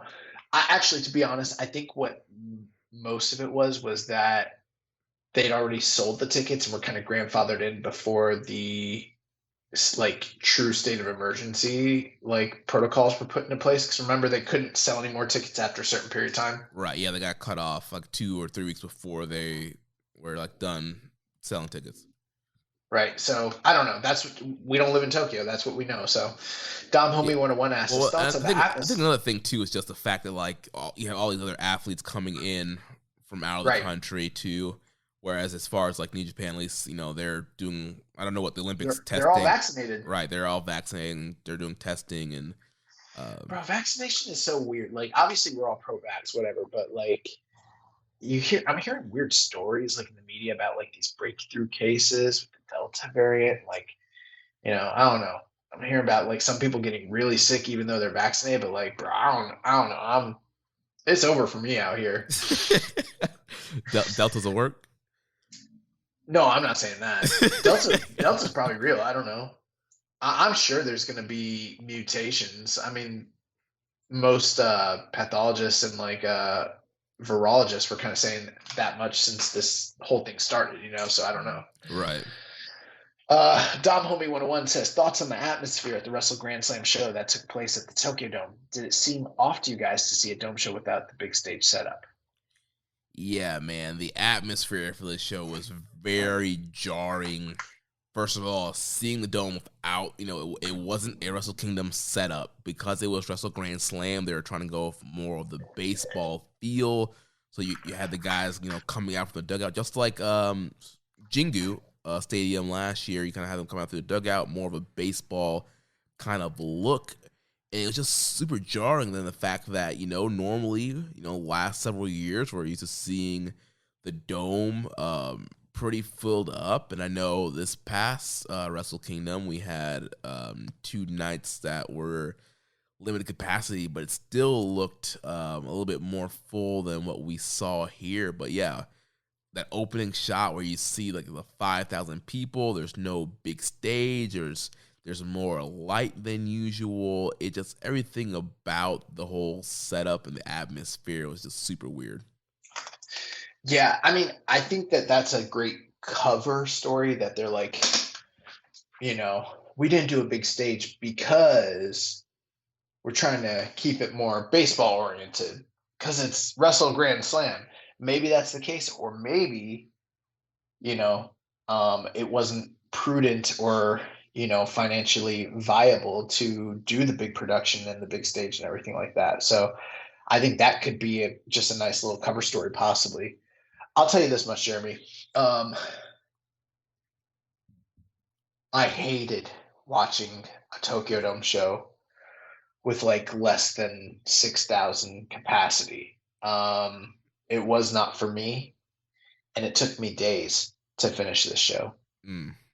I cannot tell you, and it wasn't because I was up late watching it and then I got tired and then I finished it the next day. It was no, I turned the show off, and it was a good show. In a vacuum, it was a great show. It's probably going to be one of our leading show of the year candidates when it's all said and done. So I'm not even complaining about the quality or anything like that. It's just the atmosphere was so jarring and kind of I don't know, it took me out of it to the point where I was I don't know, I'll come back and watch these last 2 matches later. That's where I was watching this show. I thought it sucked. I'm glad that they did a big show like this, and I'm glad we had great stories and forward progression and all that, but bro, this sucked. I hated it. I know other people loved it. I know for other people, just having great matches in a vacuum is enough. But I'll tell you this much. I liked night 1 of WrestleMania more than I liked this night of Wrestle Grand Slam. Match for match, I'll put Wrestle Grand Slam up all day. But this is not a match I would show anybody that I was like trying to get into New Japan. I'm not going to show them the empty seats and the low production value and all that. Like, hell no. You couldn't pay me to do that, So like, yeah, no, I'd rather watch Bianca Belair and Sasha Banks and I don't know, Alexa Bliss bleed from her head or whatever. Yeah, with 30,000 fans that could actually cheer. Right. So I mean that was the crowd does make a big difference. Right, especially now that pretty much every wrestling everywhere else is starting to get crowds. We're watching Dynamite. We're seeing clips from Raw and SmackDown. We're seeing Impact, Ring of Honor. All these companies are starting to get their fans back. Even Strong's about to have fans in a couple of weeks as well, and so everybody else is getting back to normal and having fans. So it's really hard to go from a hot Texas Dynamite crowd to a 5,000 clap crowd in a building that holds 40,000 people max capacity. Yeah, I saw a post recently where someone was complaining about the disrespect of the live audiences in America and how they prefer the clap crowd because they're more respectful. And I'm like, and they're like, give me that any day over, whatever. I don't remember what it was. Maybe it was like an AEW crowd or some crap. And I'm like, hell no. Hell no. Like, it's not better. Like, that's cap. Like, I'm sorry. It's just not better, unfortunately. And I'm not like trying to take a jab at the fans. It's not their fault. But that's just the state we're in. But it sucks. It just does. And it's not as fun to watch. Dude, you made me watch this really awesome Cork and Hall match from 2013 Super Juniors, and I was like, oh, God. Dude, anytime I miss, real crowds in Japan. Yes, anytime I watch a recommended match, I'm just like, man, I miss the crowd so much, especially the Corkin shows, because we watch some of these old, Corkin shows, and it's, jam-packed, standing room only, crowds going wild, and then you just flip over to, today Cork and Hall show is 600 people. They're spread out. They can't cheer. Yeah. Well, let's move on. One thing I will say, finally, before we start reviewing the individual matches, overall as a show, this actually reminded me in a certain way of a WrestleMania-esque level show. What I mean by that was they still kind of follow it, but not as much. But years ago, when you would watch a WrestleMania or even a good Wrestle Kingdom, there would be an escalation from obviously the lower card matches to your tag team feuds to your mid cards to the main event. And maybe the matches on the lower card weren't as important, and maybe they weren't given as much time or as much opportunity to shine. But there was always a certain story, some sort of hook that they had to kind of draw you in, and it was kind of unique to their story to the rest of the card. And you see that a lot with the 90s, mid 90s to early 2000s WrestleManias. Well, that's something that you really saw here. The way they worked each individual match, even if in my opinion, I know we disagree a little bit here, but in my opinion, I thought over the whole course of the night, every single match improved upon the match before it, which was cool. But beyond that, each match was unique because they each told a different kind of story. And that was kind of the one positive point. But what I felt was unfortunate was that would have been so awesome in front of a real crowd to have that. And they didn't have that. And it really drew back a lot. Right. I think even having a crowd from the Tokyo Dome Wrestle Kingdom this year, where we had more 12,000 people, you had a big stage. There's a little bit more energy I felt with that double-sized crowd. Yeah, and I'm not trying to be Debbie Downer here. We just got to tell the truth. That's how I feel. Yeah. Life needs more Cedar Point, more smiles, more surprises, more screams, more days in the sun and nights on the shore. More oohs and ahs and yums. More moments with your family and friends. More memories you get to share again and again. Life needs more Cedar Point, more than ever. And this year, there's more reason to celebrate than ever at Cedar Point's 150th anniversary through August 15th. Get tickets at cedarpoint.com. If you've ever been a renter, you know it's stressful to find a place with everything you love and nothing you don't. But did you know Zillow does rentals? It makes the search so easy. They have filters for pretty much everything, so you can find that place that's in your budget, but also isn't a shoebox.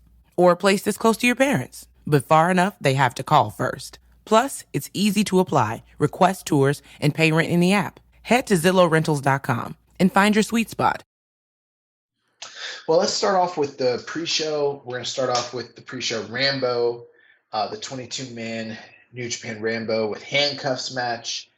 And the participants in this match, we had Bushi, Diktogo, Doki, Great-O-Khan, Hiroki Goto, Tenzan, Kento, Wato, Suzuki, Kojima, Sho, Tiger Mask, Togi Makabe, Hanma, Ishii, Yano, Yoshihashi, Kanemaru, Yuji Nagata, Yujiro Takahashi. Almost every single person that was not on the main show that was available live was in this Rambo, so they got almost the whole available roster. But the surprise winner of this year's New Japan Rambo, the crown jewel, the honorary Tongman, Chase Owens. The Texas heavyweight champion, Chase Owens. The speaking out alleged perpetrator, Chase Owens. Oh my gosh. Tell me I'm lying. Yeah, Chase has kind of been involved in this KLPW thing. He had the bull rope match with Yano, and then at the beginning of the year he was in the Rambo as well. That set up like the 4-way for the KLPW. So he's been trying to get this KLPW for a while. Hasn't had good luck so far, and so yeah, this was his moment here. Towards the end, you had, I believe, Kenta was handcuffed in the ring, and so was, I think, Yoshihashi, and that kind of played into it as well. Well, a couple things, not to, go too in depth because, again, it's a Rambo, but the big standout stories were that prior to Yano coming in, because he came in late as the champion, he had like a champion's advantage. The individual who was kind of running this match was Okan. Okan was like eliminating lots of people. Yeah, I think he like double chokeslam Sho and Cheat Yo and like pinned both of them. No, he threw both of them out with Kanemaru over the top rope. God, who was it? Somebody got double pinned. He double pinned somebody. Remember. He eliminated a lot of people, so they kind of gave him a lot of shine, and he was sort of like the guy. But at the end of the match, you had a lot of the Bullet Club and Chaos members come in, and they eliminated him. So once that happened, you literally had half Bullet Club, half Chaos. Obviously, Yano's the champion. He's from Chaos. And as the match continued, the Chaos members got eliminated, and it came down to like just Yano and a couple Bullet Club members. He used his tomfoolery, his, all that stuff, his shenanigans, and he was able to bamboozle them and eliminate most of the members, but the one remaining Bullet Club member was Chase Owens. And, while he was eliminating people, a lot of the eliminations were with handcuffs. So you had a lot of people who were still not active participants in the match, but still like in the ring or at ringside, and that kind of played a role. That kind of created the opening to where Chase Owens was able to get the jewel heist, the jewel heist, and then the package pile driver. Yep. And pick up the 1, 2, 3. He has finally unseated Yano. He took a look at the KOPW provisional. Keep in mind, it's not the KOPW title. It's the provisional lineal KOPW trophy. Right. So he has to hold on to it till the end of the year if he wants to be the actual champion. He is the interim champion until the end of the year. And then at that point, he will become the champion, which when you become the champion, it means nothing because the moment you become the champion, it's like your title reign dies immediately. Right. So, but he looked at the trophy and he's like, "Oh, that's ugly. We got to do something about that." So I'm assuming like he's coming out with a trophy next week with like stirrups and like a lasso, a bandana. a bandana, maybe like a cowboy hat and some shit. So, two belts Owens. He's got the. You know what the funny thing is? Like, I don't think he's really the Texas heavyweight champion. Yeah, we talked about this. I feel like the belt kind of got revived somewhere else. Yeah, I think that they might be lying to us. They wouldn't do that in wrestling, right? No, not at all. It's weird. We had a question here from Reddit user Viking Pain. He said, thoughts on the Texas heavyweight champion Chase Owens possibly being involved in the G1. It looks like Uncle Dave may have spoiled his involvement this year in the recent Observer. So I'm guessing he's taking the Fale Yujiro spot. So yeah, Dave did mention this also on Wrestling Observer Radio. The reason that Chase won the Rambo and became KOPW was to build him up to being in the G1 that he's going to be in this year's G1 Climax. Someone's got to do jobs, Someone's got to play spoiler, Yeah, and I mean, I would definitely take Chase over Yujiro, so I'm hoping a situation where both of them are not in, and it is Chase taking Yujiro's spot. I used to be a really big Chase Owens supporter, if you've listened to the show for a while. At a certain point, it's not that he's not good. He's always been as good as he was, so that's never changed. It's just his lot in life, his, slotment, it's not even a word, his slotting in the company, where he's aligned, it's not really going to change. But, he'll be, like you said, I would prefer him over Yujiro or Fale. I don't know if that's true. I really question what kind of connections Dave has in New Japan other than Fumi Saito now that the Elite are gone. So to me, that doesn't mean for sure that he's going to be in the G1, but provided he is, I would prefer that over Yujiro or Fale, Yeah, and we really don't see Yujiro against guys like Okada or Tanahashi, Ibushi. We don't really see a lot of that, so I think this could be a really kind of break. Chase Owens? Yeah, we don't see we don't see Owens against guys like Tanahashi and Okada a lot of times, and so I feel like this could be a real breakout moment for him, and a chance for him to shine and have some really good matches. Yeah, we shall see. This is going to open up the show. Opening match of the night, the IWGP Junior Heavyweight Tag Team title match, as the reigning champions, the Bullet Club, El Phantasmo and Taiji Ishimori, defended and defeated the challenging team, the Mega Coaches, Rocky Romero, Ryosuke Taguchi, 20 minutes, 56 seconds. One thing I will say before we go into that, because there was only technically 5 matches on the main show, almost every match got essentially 20 minutes or more, which is a lot for Tokyo Dome show. So these guys got a lot of time. Jeremy, what were your thoughts on this one? I really enjoyed this matchup here with Bullet Club and Mega Coaches. I thought they did a good job kind of building this back up with Rocky coming back in and some of the stuff they did on the build-up to this match on the Summer Struggle Tour. But this kind of reminded me of a traditional Dome show opener where you have the junior tag team titles on the line, like the Young Bucks versus Roppongi 3K or, Young Bucks versus Roppongi Vice, kind of a high energy, high flying matchup here. Obviously the big story here, they're trying to figure out if ELP has a loaded boot in the sudden death super kick. So that was kind of a big spot on that match. There's a lot of Rocky was the one they were getting the heat on in this matchup, making the hot tag to Taguchi at one point. ELP did a lot of cool stuff in this match. They had the CR2 spot they did from the singles match, except this time he went for the CR2. Rocky got the Rana. ELP rolled out and hit the Styles Clash. He hit the V trigger. Was looking for the one wing angel like he always does. Rocky was able to reverse that. He did this crazy Sai moonsault where the guys were on the other side of the railing and he moonsaulted over the railing and hit those guys. That was a crazy spot. Did you see his Twitter post about Marufuji not being able to latch his shoes? Yeah, because somebody posted the Marufuji doing a similar spot and he killed himself on the guardrail. ELP was yeah, Marufuji couldn't lace my boots. Which is, I'll tell you what, I've come around on ELP to a certain extent, and I've come to appreciate him. Plus, I think working in New Japan has actually improved a lot of the complaints I had quite a bit, especially since it's been a couple years. Like, I'll take 2021 ELP all day over like 2018 El Phantasmo for sure. But and it's crazy that it's been that long, by the way. It doesn't even feel like he's been in the company that long at all. I know, yeah, it's crazy. But yeah, the idea that like Marufuji is nowhere in the league of ELP is like so fucking. That's like him being like, Tanahashi can't lace my boots. You know, you're talking about one of the like 10 best like pro wrestlers ever. Like, you know, I'm way more a Marufuji guy than I ever was a Kenta guy. Like, I think Marufuji's like maybe the best Noah wrestler of all time. Yeah, and this dude's like, he can't lace my boots.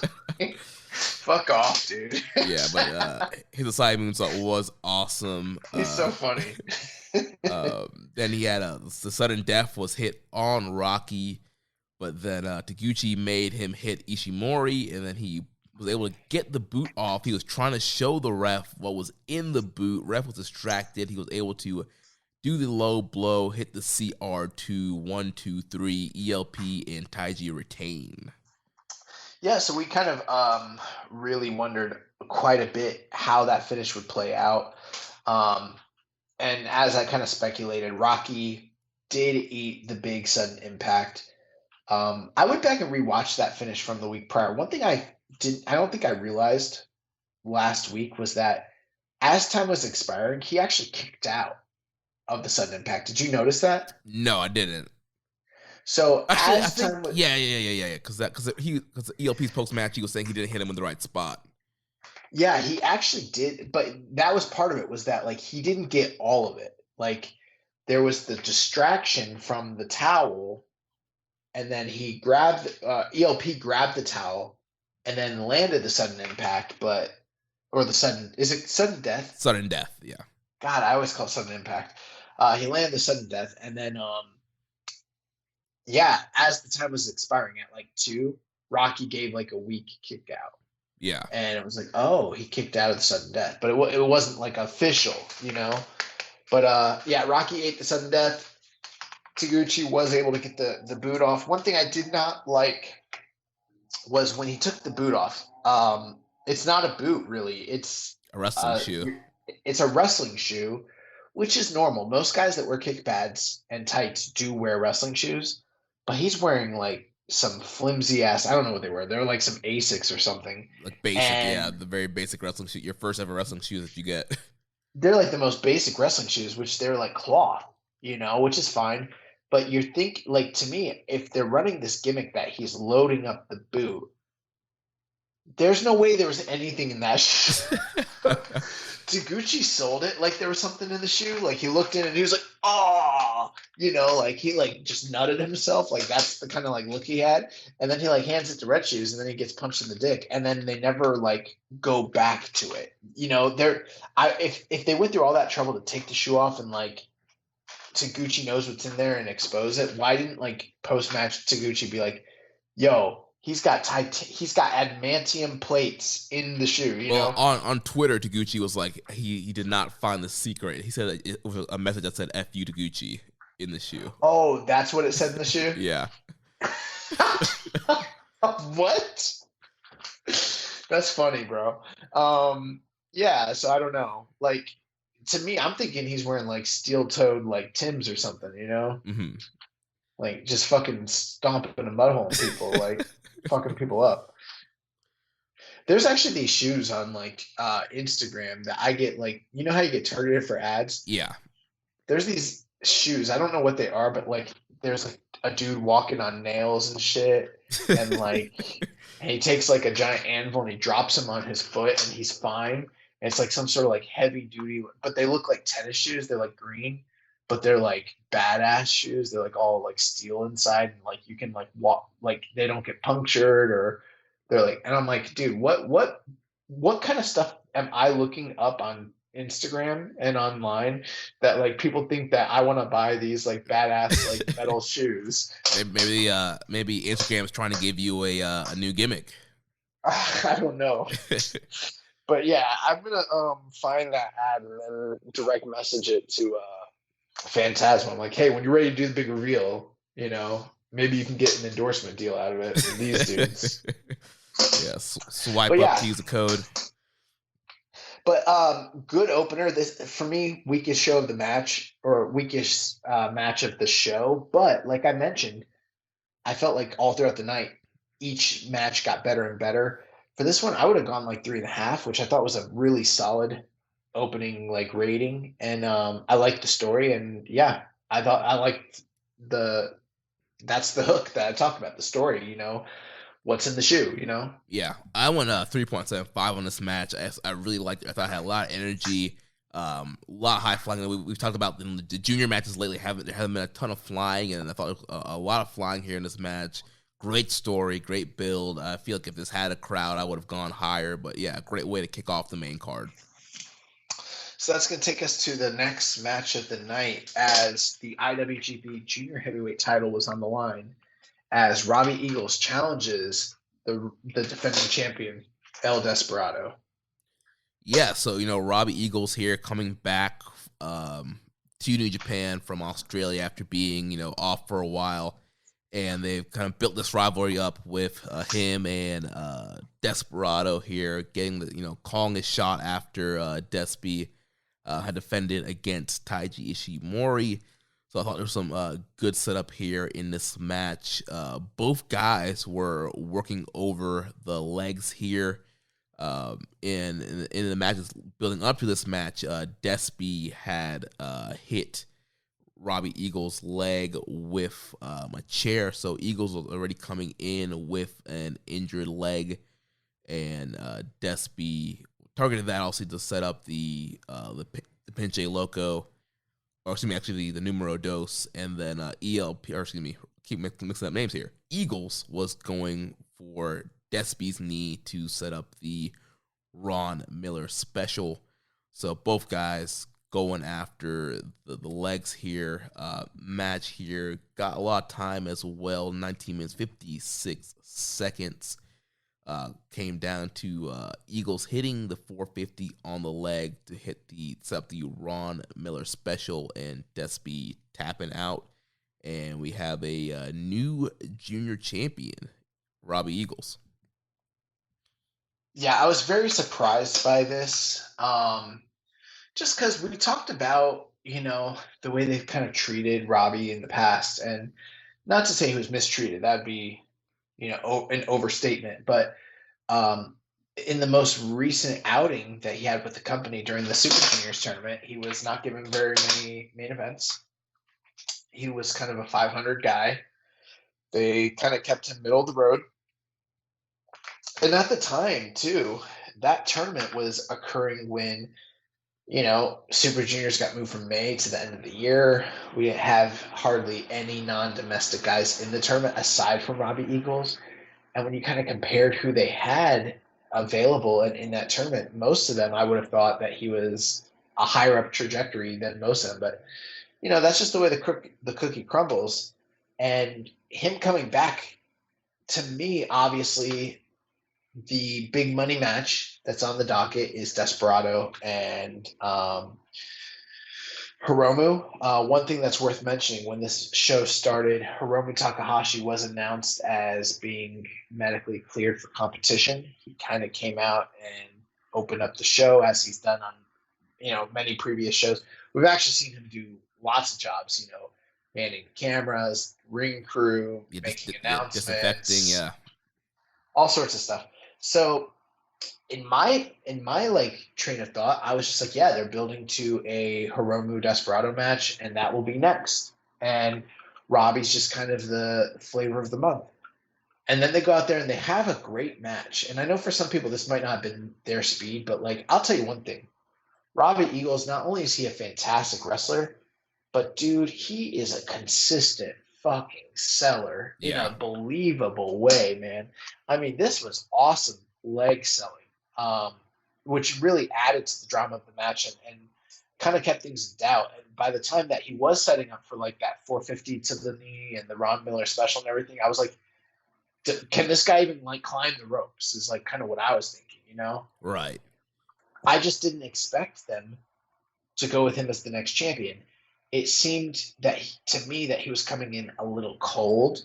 And maybe that's my fault for not paying as much attention on the undercards. Maybe there was something there that could have, shined the light. Maybe they were heating him up a lot more on those undercard tags than I realized. But either way, he went out there. They put on a fantastic match. I went 3.75 on this. I thought it was an awesome, awesome undercard junior heavyweight tag team match or title match. And I was genuinely surprised to see him pick up the win. And I was happy. The first Australian-born IWGP champion in New Japan history. And, the first junior title win for Robbie Eagles, well-deserved, fantastic match. I hope they run it back. But it looks like before that happens, we've got a date with Robbie Eagles and Hiromu on the horizon. Yeah, Hiromu, when he announced he was clear, he also announced that he was challenging the winner of the title match. So we kind of knew going ahead of time, no matter who won, Hiromu was going to be the next challenger. I went 3.5 on this match. I thought it was a really good match. I just wish maybe Robbie would have gotten to do a little bit more flying. You had both guys selling knee. For me, kind of slowed the match down a little bit, but I still thought it was very good. But I was a little confused by the booking. Like, I love Eagles. I'm glad he won. But at the same time, I felt the more kind of laid out story, like you mentioned, was Despy and Hiromu. And especially with them going to MetLife Dome, I feel like Despy and Hiromu for the title are a really big match. They could have done on that show, and they just kind of threw it away to go with Hiromu and Eagles, which I think, obviously, Hiromu and Eagles is going to be a great matchup. But I feel from like a story perspective and trying to make a show feel bigger, I feel like maybe Despy Hiromu was the way to go. I can tell you what I think is probably happening long term. And I'm not saying specific ways that we're going to get there, although I think it's not that hard to figure out. Pretty sure Desperado versus Hiromu in the Tokyo Dome is the aim for early next year, which means one of those guys has got to be champion by that point. One of those guys has to win Super Juniors. I'll let you guys kind of sit and ponder and figure it out. I've already figured it out in my mind, but why do it at the MetLife Stadium when you've got the Tokyo Dome down the road, in January? So that's why once I saw that they were doing it this way, it made a lot of sense to me, honestly. Gotcha. And we have some questions here from Dom Homie 101. His thoughts on Robbie Eagles winning the IWGP Junior Heavyweight Championship. Was it the right call to pull the trigger on Robbie? Will he just be a transitional champion? And he also asked if Despy losing the IWGP Junior Heavyweight Championship, what are your guys' thoughts on his title reign? Will he get another run with the title? What is next for him? Great questions. My main thing is, it's the junior title. While it's very prestigious, it changes hands quite a bit. In a certain sense, it's one of the most competitive divisions in New Japan. It's very hard to hold on to that title for any significant length of time, especially if you're defending it pretty often. And for first-time champions, it's not uncommon for them to have, just like the IWGP title, shorter title reigns. I thought Desperado had a great first title reign. Could it have been potentially better if circumstances were different? Sure. But I think that he made the most of what he could, especially those early months. That stuff was really exciting. So I thought that he did great. And I'll tell you what, right now, I'm pretty sure Desperado is going to win the Super Juniors. That's my prediction right now. Early call. He's winning best of the Super Juniors come November, December. So I think Desperado's more than fine. As far as Robbie Eagles, based on the business projections that I just kind of laid out, I think this is the right move. I think he's a guy that they needed to kind of pull the trigger on years ago. I think that this is kind of coming a little late, but, better late than never. And could he be a quote-unquote transitional champion? Sure, but, with this kind of company,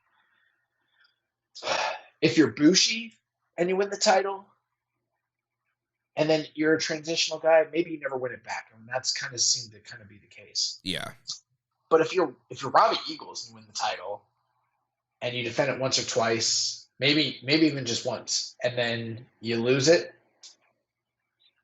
I don't know that I consider him a transitional champion. A transitional champion is a guy who wins the belt for the sole purpose of losing it, and then there's no plans going forward with him. A la, let's say, Jinder Mahal, for example. Stan Stasiak, someone like that. But to me, I think that this is establishing Robbie Eagles as a championship caliber talent in the junior division, regardless. So even if he does drop it in short order, my bet, this is not the last time you see Robbie Eagles holding junior gold in New Japan Pro Wrestling. Either way. And with Will Ospreay, going up to heavyweight, that left the spot open in the junior division for a Gaijin junior to kind of be the top, Gaijin of that division. So I think that's kind of the spot that, except for Robbie Eagles, and for whatever reason they weren't really going there with last year's Super Juniors, but I mean they've always kind of had Robbie in high regards, and he's been put in some big spots, and so yeah, I think this will be a good thing for him being the champ here. Robbie Eagles, junior champion before El Phantasmo. What's up?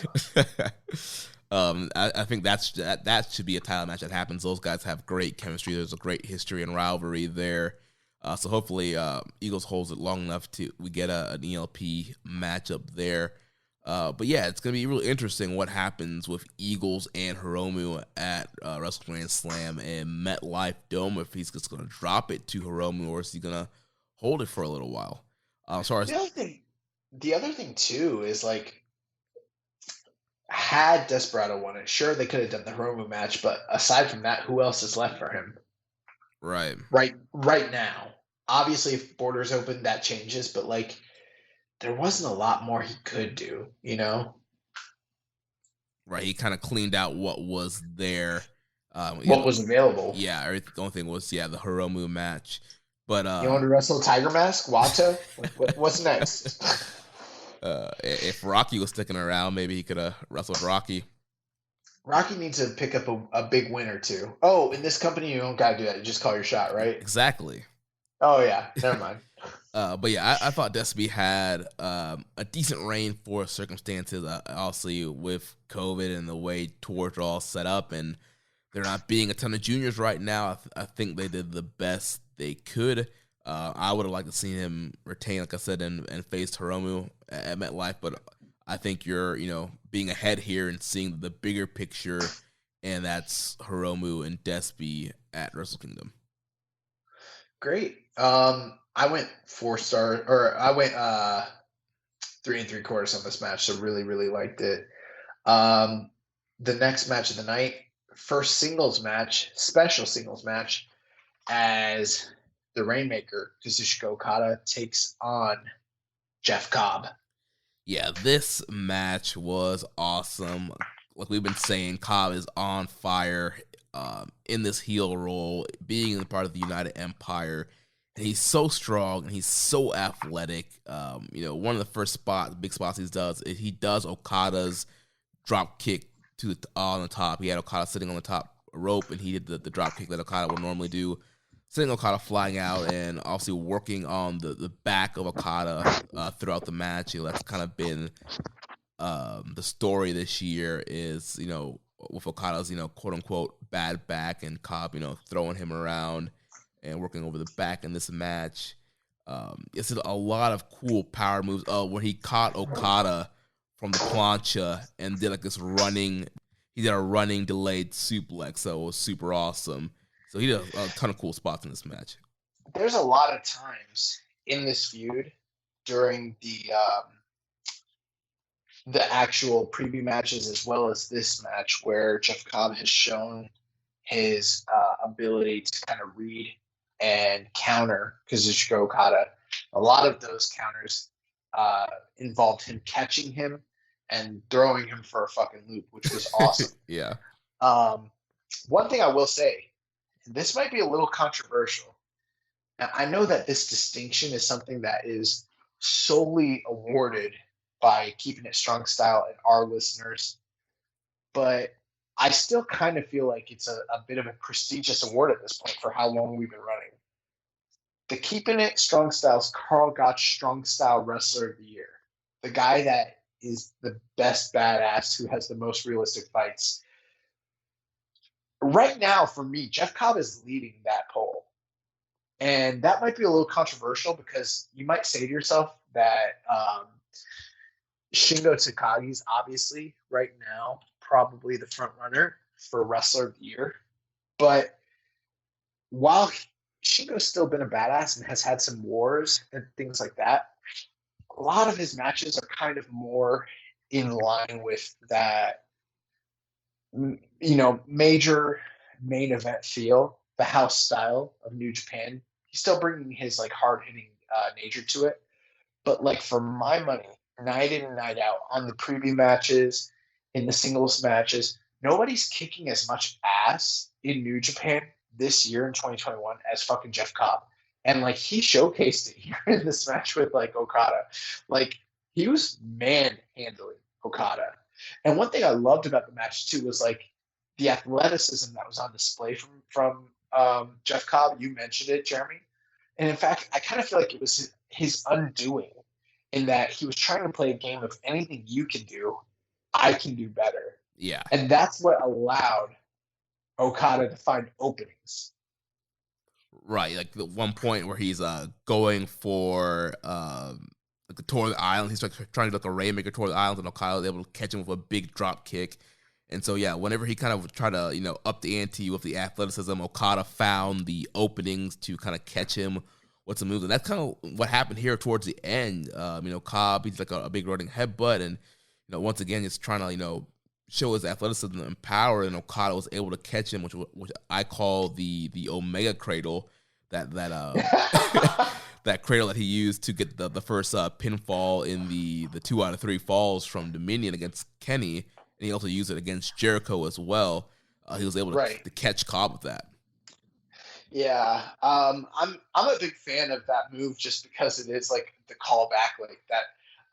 Okada has at this point a few different cradles that he's kind of like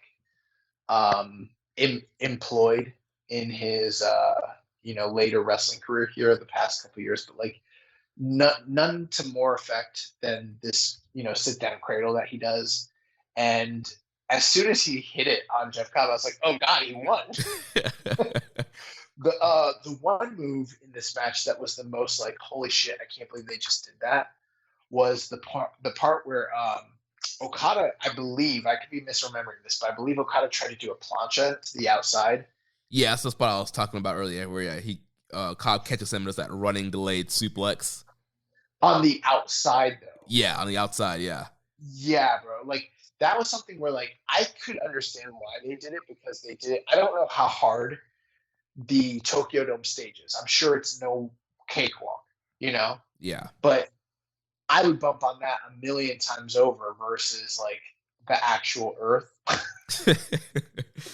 So, like, that's the only reason where I feel like maybe that is one reason you see guys take risks on the outside that they don't normally take at the Tokyo Dome. I don't know if you've ever noticed it, but like they're on a wood platform.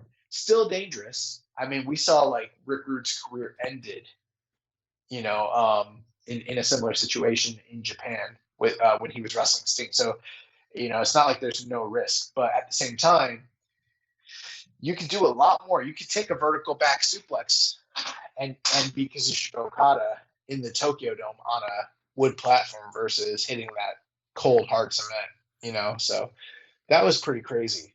Yeah, that was a crazy spot. Also, the spin cycle. There was like a big German suplex where he just like tossed Okada. So yeah, a lot of crazy stuff. He did a Dr. Bomb for a near fall on Okada. Yeah, big shout out to to Dr. Death Steve Williams. That was pretty cool. And also like it's cool because like he's kind of facilitating that mold or that role in New Japan right now. And actually just in Japan, like, there was a time where like you had big giant gaijin monsters in both the big two, but now there's not really a big two. And with guys like oh man, what's his name? Who's the big monster that just went to Impact from All Japan? What's his name? Oh, Doring, Joe Doring. Yeah, and Joe Doring's like kind of past his like physical prime, but like there was a time where like you even had guys like that kind of floating around Japan. But right now, I mean, there's not a lot of big muscle-bound freaks running around Japan. You're not seeing too much of that in All Japan or New Japan or the Indies. So it's like Jeff Cobb's kind of like the one guy. Right. Who's like, he is Vader, he is Brody, he is Hanson, he's Gordy, he's Dr. Death, all wrapped into one because he's the one guy right now. Yeah, and definitely kind of filling in, that Michael Elgin role of that kind of, powerhouse guys and who would do these kind of powerhouse moves and also some, athletic moves as well. So really kind of stepping in that shoes and really excelling and maybe even going beyond Big Mike. Big Mike's in jail. Yeah. Literally. Yeah. But yeah, Okada, he was able to outsmart and survive Jeff Cobb. And many times in these matches, I've talked about this, like the Ibushi match with Jeff Cobb very recently, where I felt like he outsmarted and survived Jeff Cobb. Like right. He beat him, but he had to survive the guy. And that's another similar story we got here where Okada had to survive him at 19 minutes and 23 seconds. It felt like the way this match ended, while it was conclusive, it wasn't definitive in the sense that these guys have unfinished business. We'll talk about that a little bit later. My initial thinking was like, this opens up a great opportunity for like a G1 match down the line is what I was thinking. But it seems like they might have a date even sooner than that. Right, yeah, there was an angle from today's show where, Cobb, after this match, said he was leaving, going back to the U.S. to kind of, recoup and kind of get a new game plan, but ended up showing up and attacking Okada on today's Cork and Hall show. So, yeah, in my mind, I feel like they're setting up a match for MetLife Dome. You can't believe those Empire guys when they say they're going home. Unless it's Will Ospreay, then you can believe it. I like this match a lot. I went 4 stars on this match. I could see someone going higher. I'm pretty sure you're a little bit higher on this. My feeling is that these guys have a much better match in them than even this one. I felt like they only did a fraction of what they're capable of. Yeah, I definitely felt like it was one of those cases where they were holding back because they know a bigger match is coming. We're going to be talking about the MetLife Dome, matches announced so far, and there's only 3 matches announced for one night, and there's 2 nights. So I definitely think a Cobb-Okada match could probably happen on night 1, and them get to do the high-level match that they're capable of doing. Awesome. And that is going to bring us to the semi. Hold on. We had a question here from EMJ Does PR. He says, with Okada seemingly out of the main title picture for at least the next 2 title challenges, what's his best interim option? A, KOPW Iron Man match versus Chase. B, Mega Ace's tag title run. Or C, excursion to Impact. That's pretty funny. I'll tell you what, I'll counter with the D. I always like to counter with the D.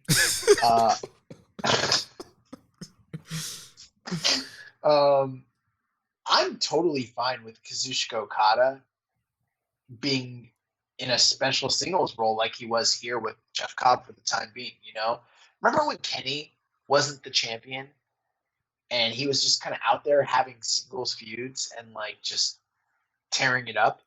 Yeah. Why can't Okada do that? Every time Okada's been non-champion, they've given him some bullshit. They made him wear red and put red dye in his hair and carry balloons around and act crazy the one time.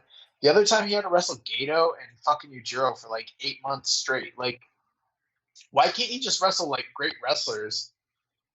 Maybe it's because he's too good and people will clamor for him to get the title shot right away, but maybe you could change that by putting him in some blood feuds. It seems to work out pretty fine with Cody Rhodes. I don't understand.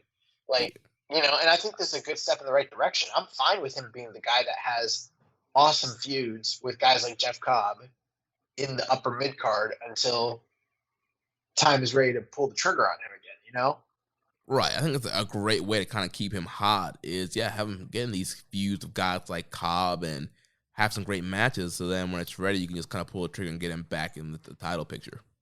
The other thing too is he's clearly kind of above the Never title. The Never title's the number 2 belt, but he's kind of above it, Yeah. He's Hulk Hogan. he was above he was above the IC when it was there.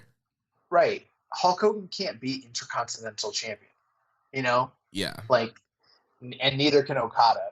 That's why, like, we should have known Okada was never going to win that double title match because, like, remember the one time Hogan and Warrior wrestled? There's no way they're going to put the IC belt on Hogan. Like, get the fuck out of here. And that's who Okada is. So, like, yeah, but I'm fine with him. Like, you know, his story is that he's not going to be the never champion. His story is that he's going to be the world champion or bust. He's never won this world title before, and he didn't beat Shingo, and Shingo kind of has his number. So, like, you know, it's not like he needs to find himself, but, like, he's sort of on a quest, you know, and I like it. I like the story they're telling with him, and he's got personal feuds going on that, like, in the past with Okada for the most part, and this is kind of what makes Okada unique.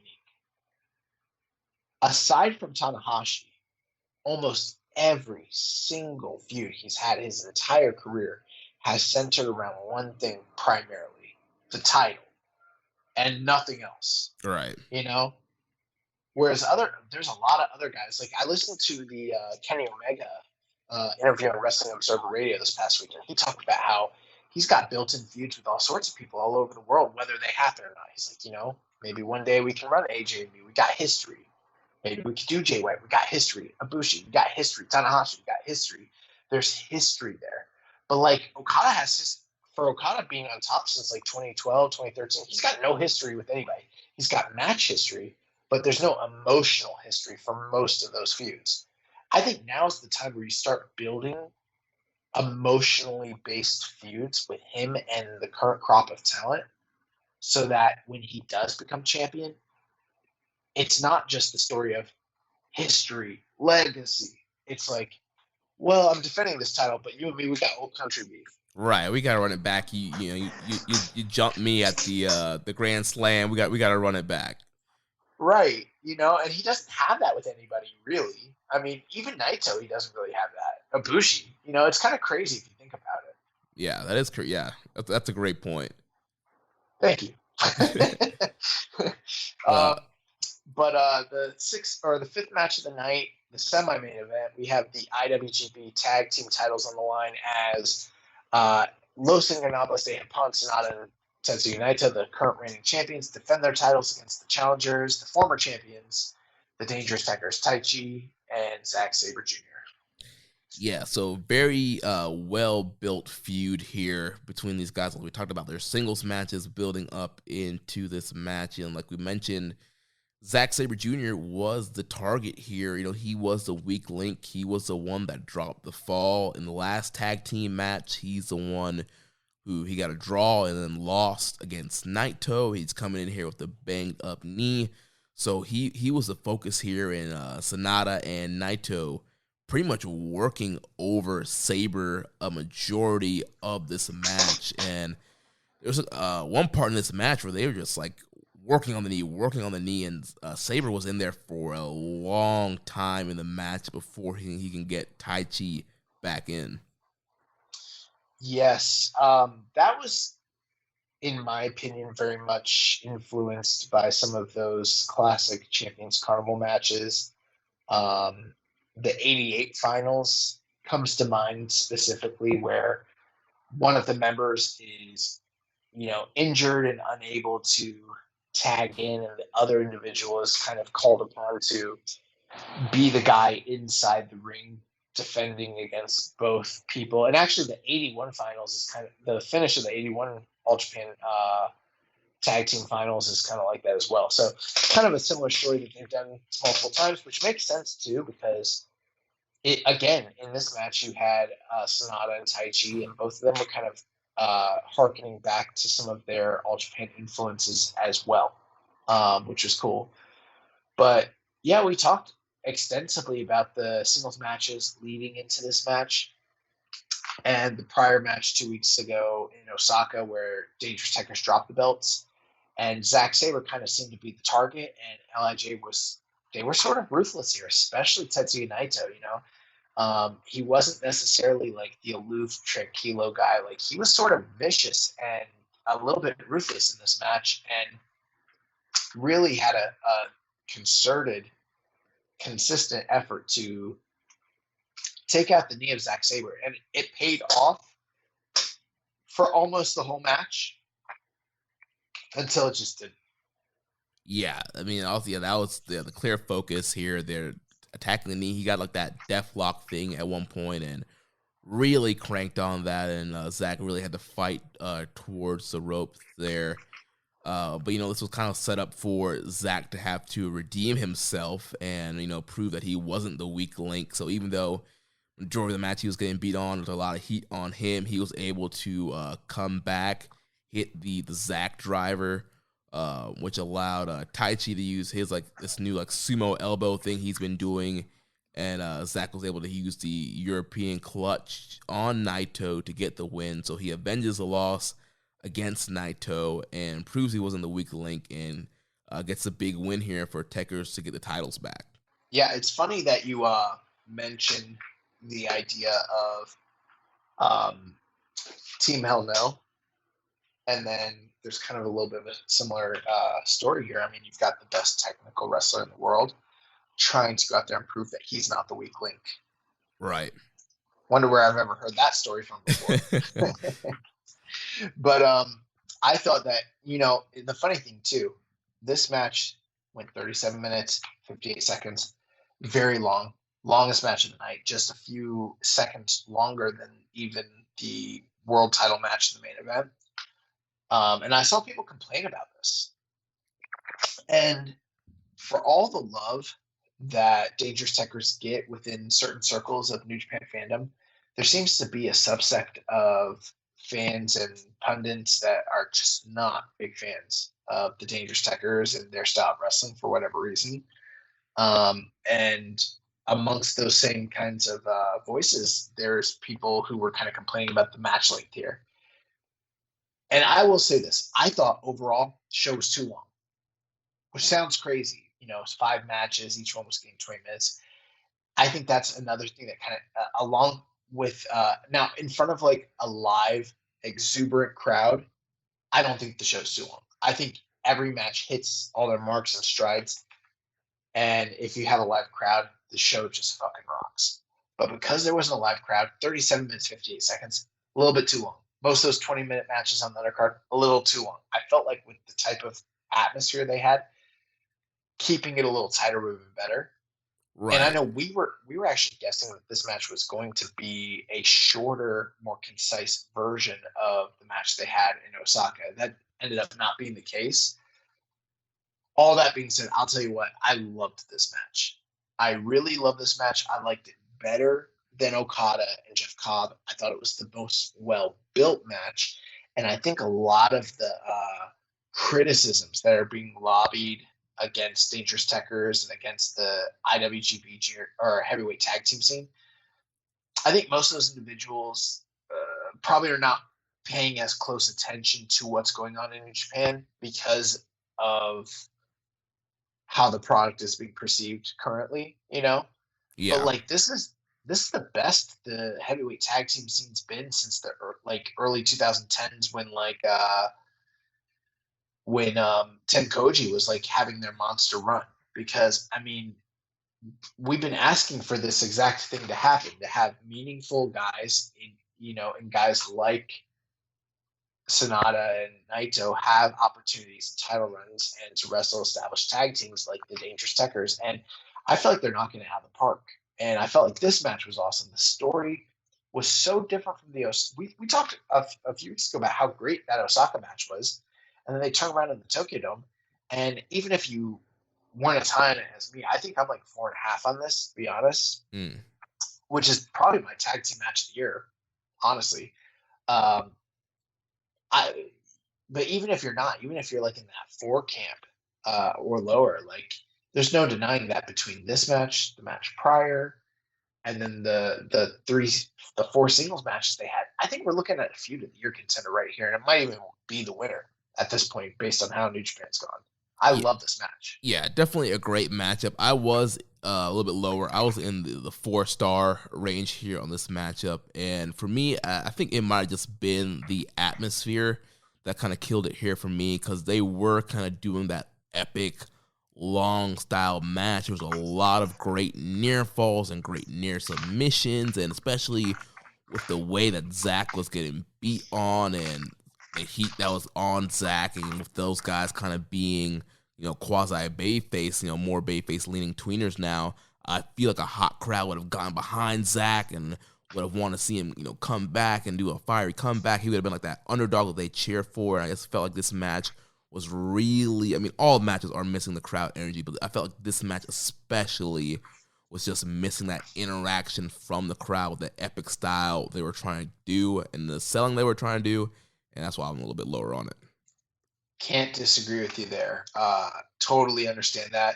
I feel like looking at the layout of the match and then also the way that they worked it, there's just so much All Japan 90s influence here. Some of those very famous Holy Demon Army and, Kobashi and Mizawa matches.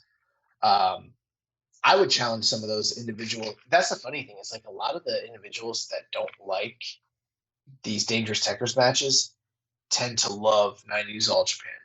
And I'm like, when you see these guys, you're seeing the modern version of 90s All Japan. Like, I don't know what to tell you. But yeah, take us to the finish. I know we don't want to, this episode's going long, so we got to.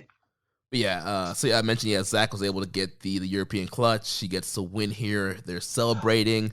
Oh, the awesome thing about that one was Chris Charleston had a great call and commentary. He mentioned how when Naito went to go hit the Destino the first time in Osaka, Kevin Kelly had mentioned that there was perhaps a counter in mind that Zach was trying to get, but he didn't. Yeah.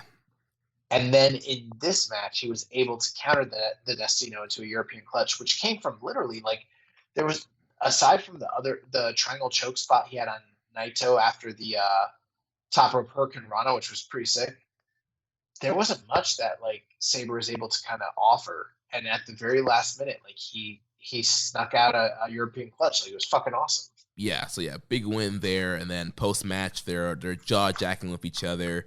And then Yoshihashi and Goto come out, and they want to be the next challengers for tag team titles.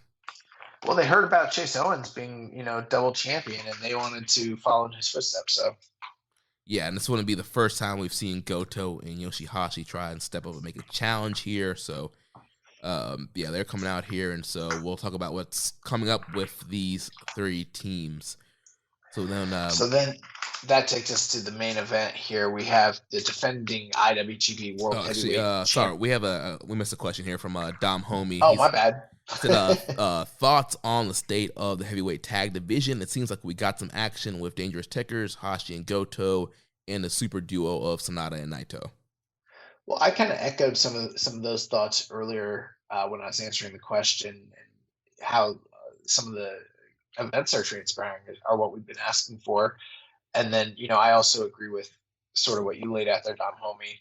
Just the fact that, you kind of answer your own question in a certain sense. It's like, we've got, all these different individuals involved in the tag division, and that's awesome. What are your thoughts, Jeremy? Yeah, like you mentioned earlier, this is what we have been asking for. We wanted a variety of teams, from fresh teams. We wanted some, super teams. We wanted focus. When has the tag titles ever semi-main evented a big show like this, and try to do that epic style? So we're kind of heading in the right direction here, and getting more of these kind of super teams or top teams. Guys aren't really doing anything and putting them together.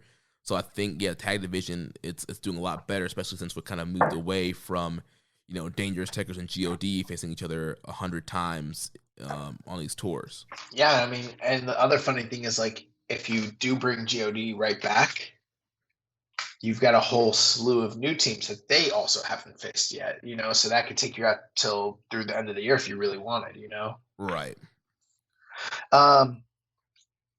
But that's going to take us to the main event, the match everyone came for, the IWGP World Heavyweight title match, as Shingo Takagi defends against Kota. Oh, wait, no. It was announced shortly before this show that Hiroshi Tanahashi would be taking the place of Kota Ibushi as the challenger for Shingo's title. Yep, so that Kenta match ended up kind of being a de facto number one contender here. Tanahashi stepping up for his, Golden Ace tag team partner. The Ace found his way again into a Dome main event for the belt. You know what's funny about that? We did when COVID first hit, we were talking about concept shows. One of them was a concept where we talked about the individuals that had main evented like the Tokyo Dome the most times. And obviously like Tanahashi's in the top 4, but we're like, man, he's probably not going to ever do it again. And then somehow this motherfucker does it again, Yeah. And this match obviously was a last minute kind of thing. There wasn't a ton of build to it, but these guys did have a match of the year quality matchup in January at the New Beginning for the Never title, where Tanahashi beat Shingo. So in a way, a story kind of came because Shingo had to prove himself. He had to beat Tanahashi. Tanahashi beat him at the beginning of the year for the Never title. So now it's a big spot in the Dome against Tanahashi. And he had to prove that he could beat Tanahashi. It's Dragon Gate versus New Japan here, and he had to beat the Ace. Yeah, I mean there was definitely he'd already beaten him, like you mentioned, for the Never title earlier in the year, but there's a big difference between fighting Hiroshi Tanahashi at New Beginning and then wrestling him in the Tokyo Dome. There's something special about Hiroshi Tanahashi in the main event of the Tokyo Dome that can't really be defined necessarily. And so to kind of see someone who vanquished him earlier in the year come up and try to step to him again in that environment, that atmosphere. We talked about how the crowd wasn't what it was, but I will tell you, of all the matches, this is the one that was getting audible gasps. People were actually having a tough time kind of containing themselves. So I do think that they, in a certain sense, even with their incredible performances, they sort of transcended that limitation, more so than anything else on the night did. Yeah, I definitely think these guys had the crowd in the palm of their hands. And again, this is a match. This match also went over 37 minutes, and they were doing that epic main event style, but I feel like they did a better job. I don't know what it was. The crowd, just like you mentioned, they were more invested in the gas and the oohing and the on, and they couldn't control it. I felt like the clapping was a little bit louder than throughout the rest of the night, and I felt like the fans really enjoy this main event. And these guys are, master of the craft. Tanahashi, one of the greatest of all time. Shingo, we talked about the incredible run he's been on this year, and these guys just had one hell of a matchup here. Story of the match, you had Shingo kind of with the early advantage. Obviously, Tanahashi kind of coming in weakened with that match, that main event he had with Kenta. And the very next night too. Right, yeah, very next night, and taking Ibushi's spot, not ready for this matchup. And so Shingo had the early advantage here, for the pretty much for the first 10 minutes, and kind of beating down on Tanahashi and wearing him out. Tanahashi, of course, even beating him in chain grappling early on, which was kind of not expected. Yeah. And then Tanahashi used Old Faithful, that Dragon Screw, to kind of get some momentum back there. Had a lot of the big signature spots. We had Tanahashi busting out the high fly flow to the outside. So it's a big match when Tanahashi's busting out that. Doesn't care about his knees on this night. He went for it here. He was going to give you, main event Tanahashi, Dome Tanahashi that you expect. So he did that. Shingo. Luckily, they talked about that where he kind of nailed that one perfectly. He definitely threw caution to the wind and could have potentially hurt his knees, Mm-hmm. But he landed that one so perfectly. They're like, yeah, his knees didn't even touch anything. The only thing that looked like might have been a bad part of that landing, it looked like his face hit the shoulder of Shingo. You saw him grab his mouth almost immediately. But as far as the knees go, that man was like, I'm gonna fly, but I'm gonna protect myself. Yeah. And again, he was using a lot of Shibata influence moves. He did the low corner strikes into the corner drop kick at one point. And then obviously Shingo came back hitting a wheelbarrow suplex. He was doing a lot of lariats and kind of trying to outpower Tanahashi. Tan did a super dragon screw at one point to regain control, and you had Shingo doing the dragon screw in the ropes to Tanahashi. Shingo doing his GTR, the Great Takagi Revolution, on the outside, draping him on the guardrail. That was awesome. There was a great Made in Japan near fall leading up into the 25-minute spot. He does the that super like Death Valley Driver Last of the Dragon off a top rope for a great near fall. Yeah, that was crazy. You had Tanahashi doing a Kamigoye, which led into a high fly flow, which I thought that was it. I thought Tanahashi was winning. Tanahashi hit him with the Kamigoye and then went up and didn't he do both the standing and the laying high fly flow at that point, or was it just the one? I think it was just the one laying high fly flow. Okay, gotcha. But yeah, once I saw that, I was like, oh my God, he fucking did it again. But that was something that I loved, is up to this point, you know, him channeling Shibata and like everything that had been played into the match the night prior, and how that kind of influenced some of the moves he chose to use in this match, especially a big headbutt. And then obviously Kotobushi not being able to be in the match, him kind of channeling him by using the Kamigoye, which was supposed to be like the move that was designed to surpass Tanahashi and Nakamura.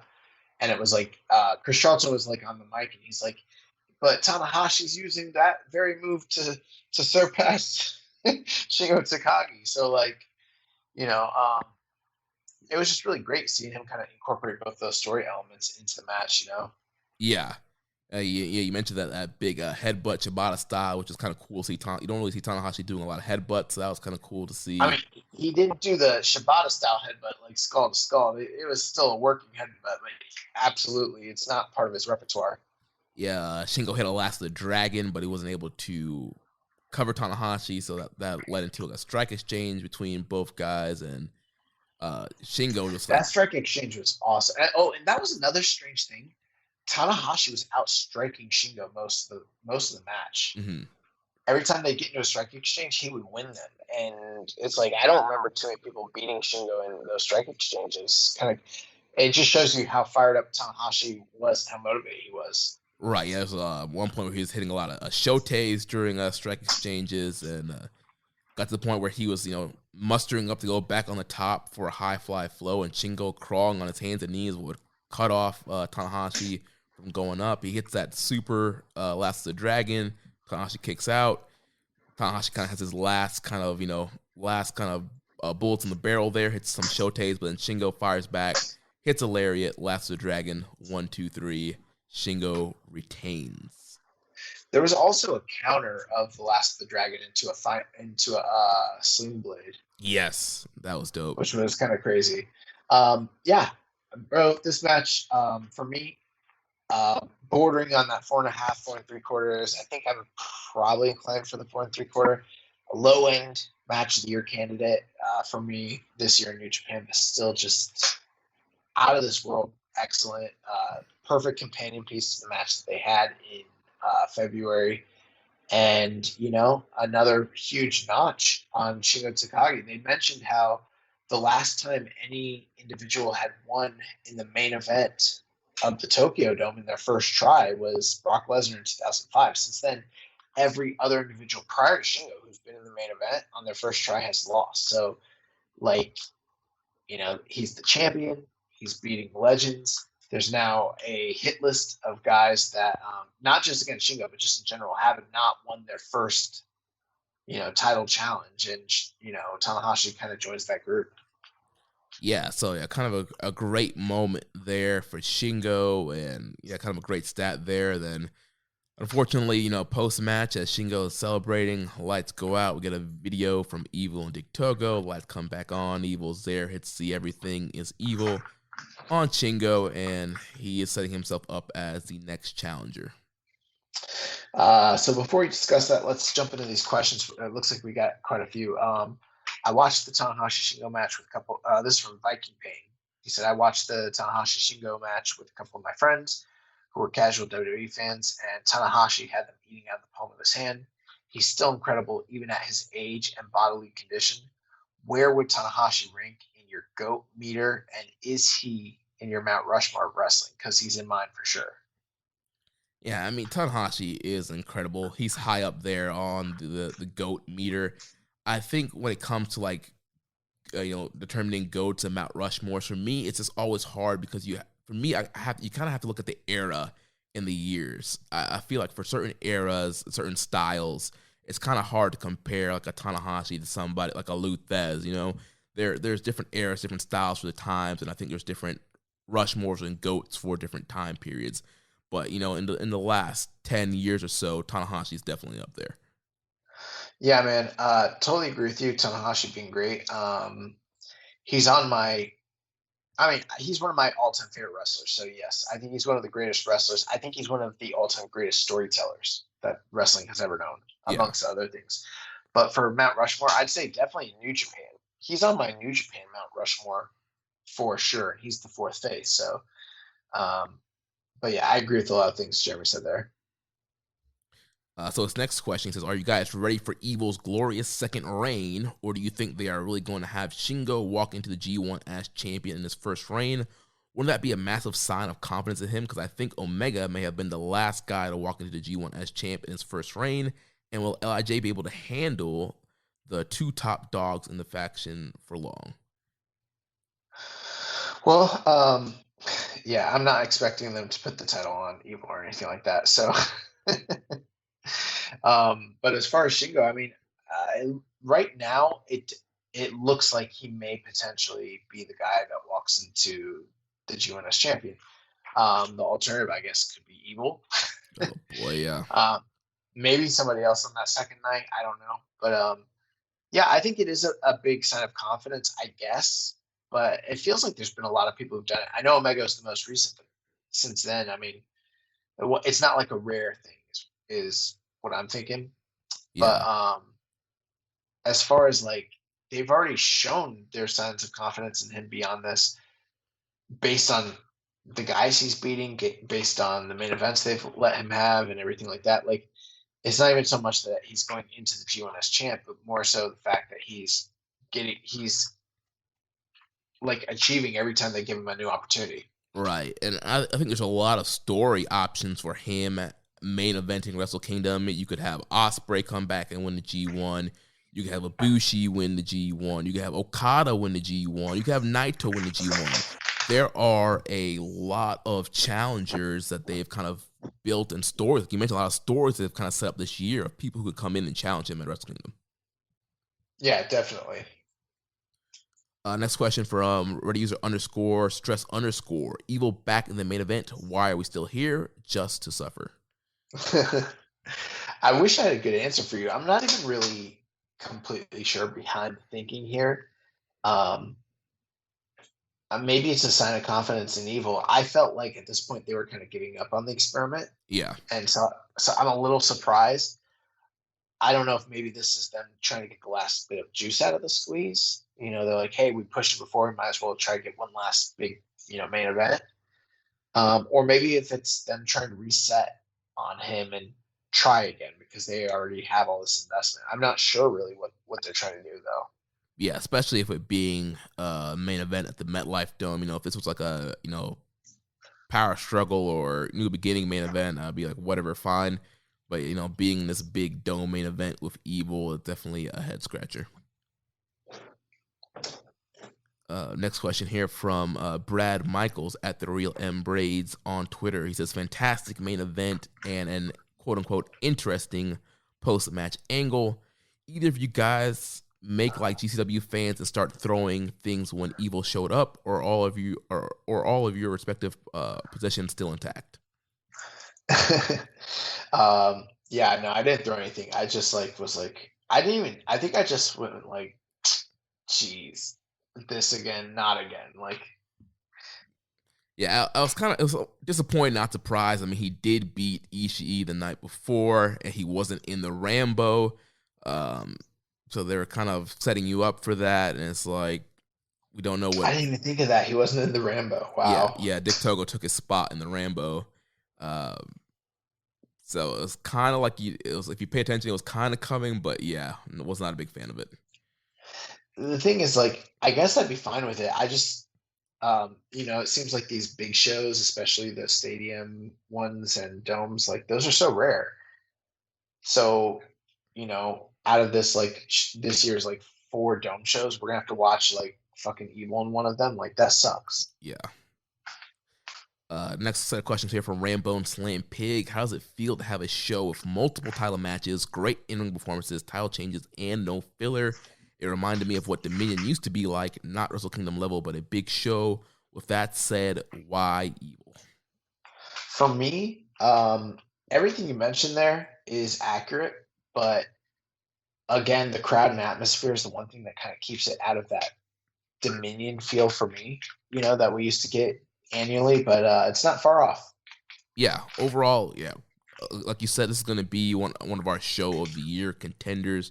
But if it had that crowd, yeah, it would have been even another level. His second question, are we going to hear the dulcet tones of Gino Gambino again? I think Kevin Kelly and Chris Charlton do a great job, but Gino really completes the team.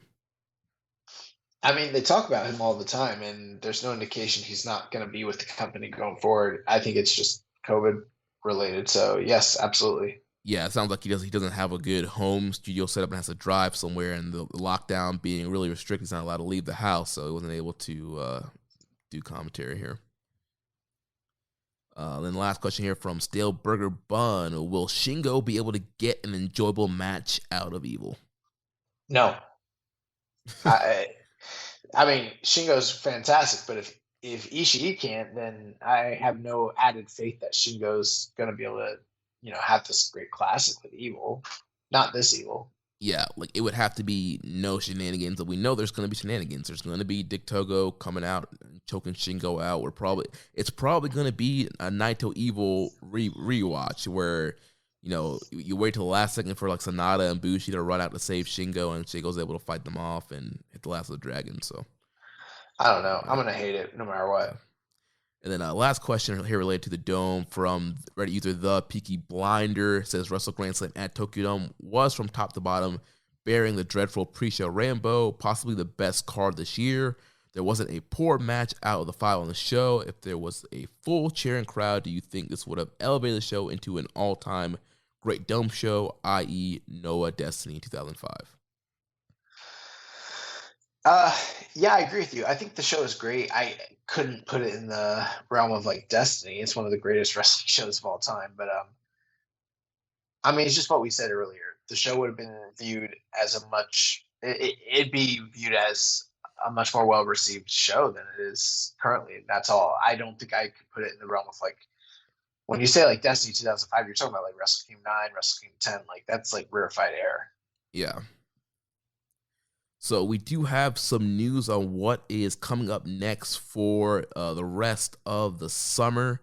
So one thing that was announced in the press conference, we have the return of the Super Junior Tag League. We're going to have a 6-team tournament that will be starting on August 7th at the Summer Struggle event at Corkin Hall. It's a single block 6-team tournament. We have the Junior Tag Champs, ELP and Taiji Ishimori, Roppongi 3K, Despy and Kanemaru, Taguchi and Wato, Eagles and Tiger Mask, and Gato and Dick Togo.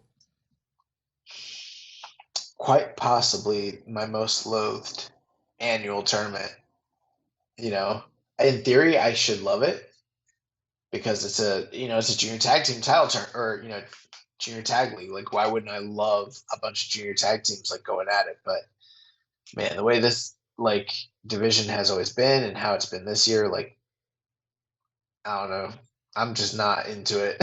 Yeah, I'm sure the matches will be fine, but this is compared to the Super Junior Tag Leagues we've had in the past. This is going to be pretty rough. Also, it's single blocks, so single blocks are already rough as well. And you have Gato and Dick Togo. You're big fans of those. Yeah, you have Gato and Dick Togo as one of the teams. So yeah, it's gonna be interesting here. We did have a question from Why Did You Do That, Bro? What do you think of Hiromu being cleared but not being in the Super Junior Tag League with Bushi?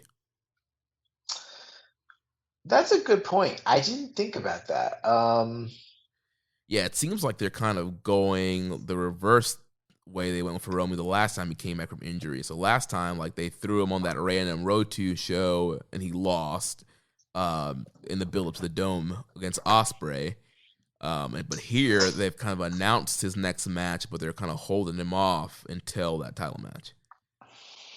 Yeah, that's well put. That's exactly what it is. I wonder if it has anything to do with them not wanting him to have losses, even though I'm sure he wouldn't be the one directly taking the pinfalls in the tag league matches. Just the mere fact that he's losing before his big title match, at MetLife, I don't know. Yeah, that could be it. Also, I mean, who knows? Maybe there's something wrong with Bushi that we don't know about. There could be. He could be hurt as well. Maybe in the Rambo. He needs time off, or they like to cycle those guys in and out. So I'm not sure. Yeah. We also do have the rest of the schedule here for Summer Struggle, but I just want to point out some of the matches here so we don't have to read through the whole cards. If you want to see the whole cards, everything is up on NJPW1972.com. This coming up Friday, we're going to have a Summer Struggle with a main event elimination tag with LIJ, Shingo, Naito, Sanada, and Bushi against Evil, Yujiro, Tajiri, and ELP. On Saturday, July 31st, another elimination match with Chaos, Goto, Ishii, Yoshihashi, Sho, and Yo against Suzuki-gun, Taichi, ZSJ, Suzuki, Despi, and Kanemaru. Then on Sunday, August 1st, we have a very interesting show here. So the main event is the never openweight 6-man titles on the line. Goto, Ishii, and Yoshihashi defending against Dangerous Tekkers and Minoru Suzuki. And also on this show, we're going to have the farewell matches for Yota Tsuji and Yuya Uemura. Yota Tsuji finally getting his match with Tetsuya Naito, and then Uemura getting a match with Kazuchika Okada. Well, I guess that answers why Tsuji never had the match with Naito during the trial series, because that's going to be his final excursion match, which is great.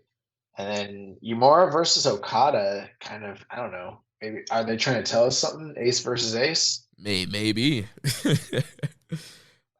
So that should be a good show. And that never 6-man match, my gosh, freaking Chaos versus Suzuki-gun. Well, the crazy thing is, like, you think about like Dangerous Tekkers and how successful they are, and then prior to that, especially in Rev Pro, how successful Zack and Suzuki were together. You put all three of them together. I mean, that's a really cohesive unit. I know the 6-man tag team champions have been like on such a tear, but I mean, who's the pin eater in that, Suzuki-gun trio? I don't know. I don't think there is one. Yeah, that's the tough part. Like, so that match looks awesome. Just absolutely awesome. The only thing I could guess, if Chaos is going to retain, you could have Goto or Yoshihashi pin Taichi or Sabre, since they're going to be coming up in the tag title match. That was kind of my thinking. Yeah, they retain their titles. One of them gets the pinfall over one of the tag champions, and that that gives them steam going into that title challenge. Yeah. And we had a question here from Hawaiian Punch BV. Where do you think Tsuji and Uemura are headed after they graduate? Well, Tsuji wants to go to Mexico. It doesn't look like Mexico's open right now.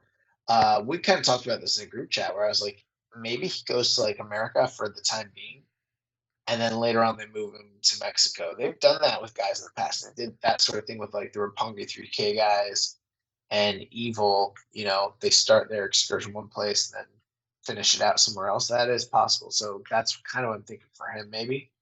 Yeah, it seems like the U.S. there's a lot of options for them to do. Also, they could work Strong. They could work Dark Elevation. They could work Ring of Honor. They could work MLW. They could work West Coast Indies. I feel like there's Impact. New Japan's been making a lot of partnerships. That the U.S. is kind of a good place to go. And then we're seeing Umino and Rev Pro. So the UK could be a destination as well. That's kind of what I'm guessing for Uemura, is they maybe send him to Europe. Although, who knows? Maybe they both come to America. I don't know. Yeah, I mean, since it's the most open place right now. Right, I'll say from a COVID standpoint, yeah, it might be like the safest place. Have them stay at the LA dojo, and then they can travel out from there. Yeah, we'll see. But it's crazy. We've watched them on the coverage of this podcast since like day one, and now they're leaving, and like that's insane. Yeah. Then so August 7th through the 17th, we'll have the Super Junior Tag League playing out on these Summer Struggle shows. won't go through the whole lineup here, but if you want to see the full card again on NJPW1972.com, also in the coming weeks, we'll be previewing and reviewing the Super Junior Tag League matchups. We also got 3 matches announced for the Wrestle Grand Slam in MetLife Dome for Sunday, September 5th. So this is night 2 of this Wrestle Grand Slam in MetLife Dome. It's going to be Shingo versus Evil for the IWGP World Heavyweight title. Then the tag titles is going to be a 3-way, as Dangerous Tekkers will defend against Naito and Sonata and Goto and Yoshihashi. And then Robbie Eagles will defend against Hiromu Takahashi. Yeah, we'll do a review on this down the road, but just on initial knee-jerk reactions, I mean, awesome, trio of matches. Hard to know, what the, because they're doing 2 shows, right? Yeah, so yeah, it's September 4th and 5th in MetLife. And this is all happening on the 5th specifically? Yeah, these 3 matches are all night 2. So that's kind of weird. I almost kind of felt like maybe they could have done these matches on the 4th, and then through the course of the show set up a return match the next night for whatever. But it just makes me wonder if this is what's playing out on the 5th. Obviously, this is the main card. What's the 4th going to look like? Is it just going to be preview matches? They're kind of working with a small crew, Yeah, which kind of lays into this question from CHM McGrath 1988. Says, any early predictions for Wrestle Grand Slam at MetLife Night 1 card? Which Japanese talent doesn't perform currently at NJPW you would like to see compete in the G1 this year? So on night 1, so far on this night 2, there's a couple of big names that are not here. We don't have Okada here. We don't have Tanahashi. We don't have Ibushi. So there's some big names that we can potentially do something with for night 1. I think we can get that. Ospreay. Yeah, Ospreay as well. He could be back for this. Jay White could be back. Also, this is after Resurgence, so if Jay White retains the Never Championship, we could have a Never title match here as well. We could have a Junior Tag Team title match on night 1. Maybe the winner of the Super Junior Tag League will face ELP and Taiji on night 1. Yeah, I agree with you there. I mean, there's a lot of options. It's hard to know. Yeah, we could probably, you could do like Cobb Okada for the main event and let them get that kind of main event style match they are capable of. Yeah, I mean, at this point, with not a lot of story elements, occurring after the show, it's hard to know right now where we're going. I feel like hopefully, as some of these Road 2 shows play out, we might get a clear indication of what they're looking to do on the 4th as well. Right, yeah, I'm sure they're going to build a lot of that up. Well, that's what I'm nervous about, is maybe they don't, because we've seen some big shows in the past where they came in too cold. They didn't build enough stuff up on those Road 2 shows, It almost feels like they go into a Road 2 series with 2 or 3 feuds, and then they just preview those the whole way through. And very rarely does a new story or feud occur during that tour, Right. Yeah, well, they got about 6 weeks, so let's see what they get set up here for these the rest of night 2 and then all of night 1. And then real quick, 2 other news items. So this past week on Impact, there was a Jay White segment where he had a promo segment with the Good Brothers and Kenny Omega, and declining the Good Brothers being back in Bull Club, and this set up Chris Bay coming out to help him after he was given the Bull Club shirt. And we had a question here from Viking Pain. Oddly enough, Jay White seems to be coming off as a babyface on the recent episode of Impact after confronting the Good Brothers. Is this a possible sign of where his character is going, or is this just some Dragon Ball GT non-canon stuff, and once he's back in Japan, he'll be a switchblade of old? Nah, you remember in 1997 when Bret Hart would get cheered in Canada? Yeah. Yeah, Impact is just Bizarro World. Yeah, Jay White hasn't changed at all. He's the same guy, but he's in, he's an Impact, so they cheer him. Doesn't change anything. Yeah, and I mean, obviously going up against Kenny and the Good Brothers, who have kind of been the top heels and the top heel faction in Impact. I can kind of see where he's coming off as a face, but I mean, he's still being the same old switchblade and was very kind of cocky and why he wouldn't let the Good Brothers back in the Bull Club. I saw one of the clips that they put up on NJPW World, and I was trying to catch up, see what was going on, and it seemed like it was his most recent statements from the TV taping, and he was like, the reason I came here is for Dave Finlay. And I'm like, no, bro, you walked out at the end of the pay-per-view to challenge Kenny Omega. I know you didn't say that necessarily, but like that's well, if you were there to challenge Dave Finlay, then why'd you walk up on Kenny Omega? Right. That just was weird to me. Like it's almost like they teased us like they're going to give us this feud, and then now they're pivoting away from it. And he's like, I'm here to chase Dave Finlay. He's trying to hide an Impact. Yeah, they had to kind of shoehorn in the build for Resurgence, but at the same time, it's like, yeah, they're setting up this, potential Kenny Omega match. So, yeah, we'll see what happens there as that kind of story plays out. And one other thing here, on July 31st, Shota Umino will be taking on Doug Williams in Rev Pro. Big fan of Doug Williams, think he's awesome. It should be a great matchup to test Umino. All right, and we got some questions here. Go start us off. Yeah, so we have Mitch MM22 says, as we continue to see the cooperation between promotions with the Forbidden Door stuff, is it only a matter of time before AAA's involvement complicates the CMLL and NJPW partnership, or do you think things remain stable as long as AAA and New Japan don't work together directly? It's hard to know, because we're not even sure what the current status of relationship between CMLL and New Japan even are, especially with like Paco Alonso's death and all the changes in management since that time, and then COVID as well. Things just kind of seem very precarious between the previous, partners, that being CMLL, New Japan, Ring of Honor, and Rev Pro. And since they are, New Japan is currently working with like Impact and various other companies, some of them have affiliations and working relationships with AAA, which, that doesn't fly for CMLL. But I don't know if that affects New Japan in any way, unless they're still like good partners with CMLL. And even then, like you mentioned, I think that as long as they don't have talent working angles and matches together, it should be fine. But it kind of depends on what the political climate looks like. It's hard to know.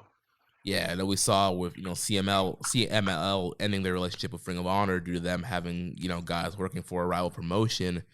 I don't know if CMLL, if New Japan does do something, if they're going to kind of quickly pull the trigger, or if they're just kind of like, as long as they don't send their guys to AAA specifically, or do like a co-branded New Japan AAA thing, I think they might be okay. Well, we've got the situation where like one of these Impact pay-per-views is coming up, and they showcased all the different brands. So it doesn't even have to be like something that they co-promote together. It could be something where like they both companies have talent showing up on the same card of a third party, Right. And then it's like, well, then they can't work against each other. Probably that would be the situation if they're trying to appease CMLL. Right. The other thing too is like, CMLL said that they don't want, that they were cutting off the relationship with Ring of Honor, but Ring of Honor's come out afterwards and been like, nah, we're cool. We're straight. So who knows if maybe they're trying to work to even repair that and smooth it over, Yeah. It might be like when someone like breaks up online and they like change their status, but then like later it changes right back. Yeah. It changes to it's complicated. Yeah, that's what Ring of Honor's been on. It's complicated for a little while now. Look, we ain't done. It's just complicated, okay? Yeah. Next question here from Viking Pain says, it seems like Bryan Danielson is pretty keen on working for New Japan. So how would you book him, and who would you have him work with first? I don't know. I'd probably have him work with Okada, since Okada's like the ace, and there's no titles involved. That would be like a dream match. And that's probably what I do, is just straight out the gate, just get him involved with Okada. Remember when they almost did that with, it's not exactly the same, but that brief time Rey Mysterio's there? Yeah. And it felt like, holy shit, and I don't think Okada was champion then either. And it was like, dude, they might, you could do something just like that with Bryan. Right, like you mentioned, that'd be kind of a great non-title program to do, and so you don't have to kind of worry about Bryan coming in immediately, getting a title shot or winning the belt. But eventually, Dragon versus Dragon kind of writes itself. and doing an eventual Shingo Bryan Danielson match would be awesome. Next question from Wiz Factor. Thoughts on the buy rates for tickets to Resurgence and Fighting Spirit Unleashed?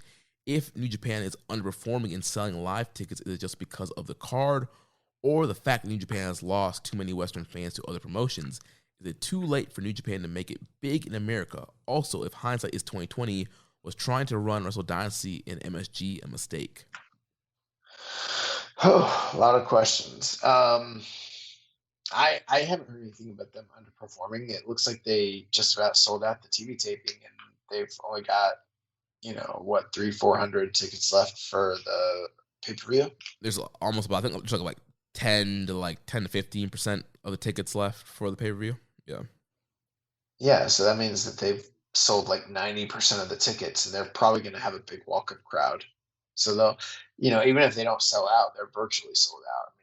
Right. So I don't know what the thing about them underperforming selling live. I know they have in the past, but for this particular event, it doesn't sound like they are. Yeah, I mean, I was very happy with how the tickets they sold for this, because again, kind of coming in cold, haven't been in the U.S. for a while. They've lost some Western fans. There's not a lot of the big. There's no Tanahashi, no Okada, no Ibushi on this show, and they sold almost they sold over 2,000 tickets.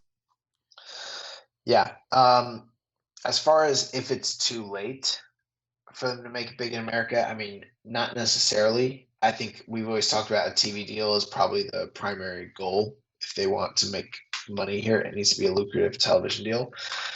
But even still, I mean, provided, wrestling doesn't turn into something other than what Tony Khan and them are asking for it to be, if there's room for multiple companies to kind of like coexist and work together all at the same time, then there might even be a possibility that like New Japan can coexist along with like an AEW down the road, Right, yeah, and also I think, having U.S. title and, New Japan feuds being featured on Dynamite will help in the time being until New Japan can get their own TV show, and also Dynamite's very popular right now, so New Japan being linked with them can help out. Well, market share is always a concern, and you don't want to oversaturate the market, but my initial thinking was when AEW kind of became a thing and Ring of Honor didn't, pull the trigger on potentially trying to take, or I'm sorry, Sinclair didn't pull the trigger trying to take Ring of Honor like national when they had the chance to.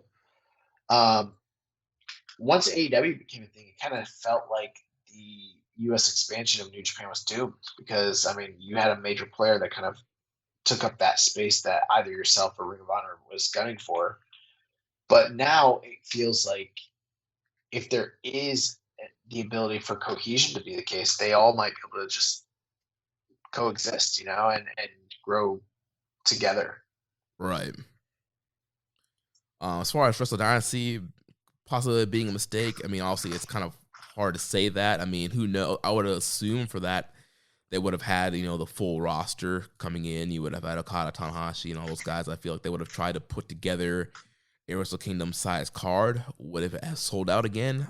It's hard to say, but everything's really, I mean, that's all COVID based. It's hard to, I mean, was anything a mistake that you were planning to do before COVID hit? Like, I guess in hindsight, yes, but no one knew that. So yeah. Next set of questions here from Dom Homie 101. He says, "What are some great non-Wrestle Kingdom Dome shows to watch?" I mean, that's a great question. There's a lot of non-Wrestle Kingdom Dome shows because I mean they've run that building so many times. But like, we're at Wrestle Kingdom 15, I guess. This coming year it's 16, I believe. Yeah, 16. Okay. I mean, I don't know how many shows they have. But it's also hard to like know exactly which shows to nominate. There's so many of them. I remember the Orange Crushes being good. The 1989 inaugural Dome show with heavyweight title tournament's really good. Really partial to the 92 and 91 WCW Super shows. Those are really good. I mean, bro, like there's quite a few Dome shows. I mean, I would I recommend like just going online and kind of looking at Cage Match and seeing what they have like viewed as some of the better, dumb shows for New Japan. The next question: with the rumors of CM Punk and Bryan Danielson reportedly debuting with AEW, do you guys think that it's possible that we may see guys like Moxley and Archer take part in this year's G1, since the spotlight would be on other superstars in AEW? That's a great theory. I don't know if that's the case, but I mean that would be helpful in allowing something like that to even be a possibility. Yeah, I think that would be great, but it sounded like, at least according to Dave, that everybody who's in the G1 is kind of already there and kind of started their quarantine or kind of already in the country. Not sure if that's 100% true or not, but if you could get Moxley and Archer in, I think that would be great to kind of freshen some things up and make a G1 a little exciting this year. He also asked, any thoughts on the Nick Gage versus Matt Cardona match and the aftermath of the match? I didn't see the match, but I thought the aftermath was hilarious. I'm happy that they're having some success, and happy that Matt Cardona is kind of one of those guys that's making the most of his opportunity outside of WWE. Yeah, I didn't see the match either, but I'll say I saw the post match where the fans were throwing stuff in the ring at Cardona, and then Dave had his comments, and GCW turned his tweet into a T-shirt, and the GCW fans now hate Dave Meltzer. Okay. We talked about the cardboard bed thing. Next question from Rich Latta. He says, question for Josh: Rocky Marciano, overrated or nah? I think he's trying to get me worked up and wants me to go off. We don't got time for that, Rich, but I will answer the question briefly in the sense that, yes, I believe as an all-time great heavyweight, Rocky Marciano is vastly overrated. If anyone wants to look into that more or ask me questions, the following weeks, that's fine too. But we're pushing up on time. Yeah. Do you want to hold off on these fighting UFC questions from Hawaiian Punch VV to next week? Yeah, go ahead. Let's push those to next week just because we're running late. And let's do recommend a match. We'll get the hell out of here. Yeah. So last week I recommended you to watch Prince Devitt versus Ricochet from the 2013 Best of the Super Juniors. What do you think? Really, really enjoyed this match. Just so awesome to see both of these guys in their athletic primes going up against one another in a really, really hot Cork and Hall crowd. Plus the early days of the Bullet Club, how they kind of interacted, ran, their defense on the outside.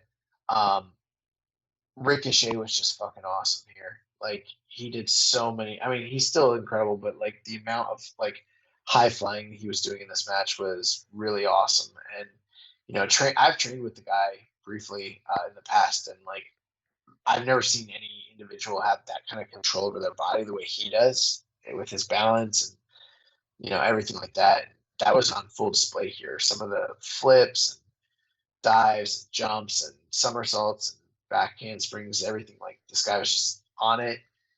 They went out there, had a really awesome junior match. In fact, this match, in a certain sense, kind of made me regret that we haven't had too much of that going on in the junior division lately, and how much I miss like the crowd reactions to like big, extravagant, like, high flying spots. But ultimately it was a story of Ricochet maybe being better, but Prince Devitt being smarter, and then having the benefit of the outside interference to kind of, cut off Ricochet.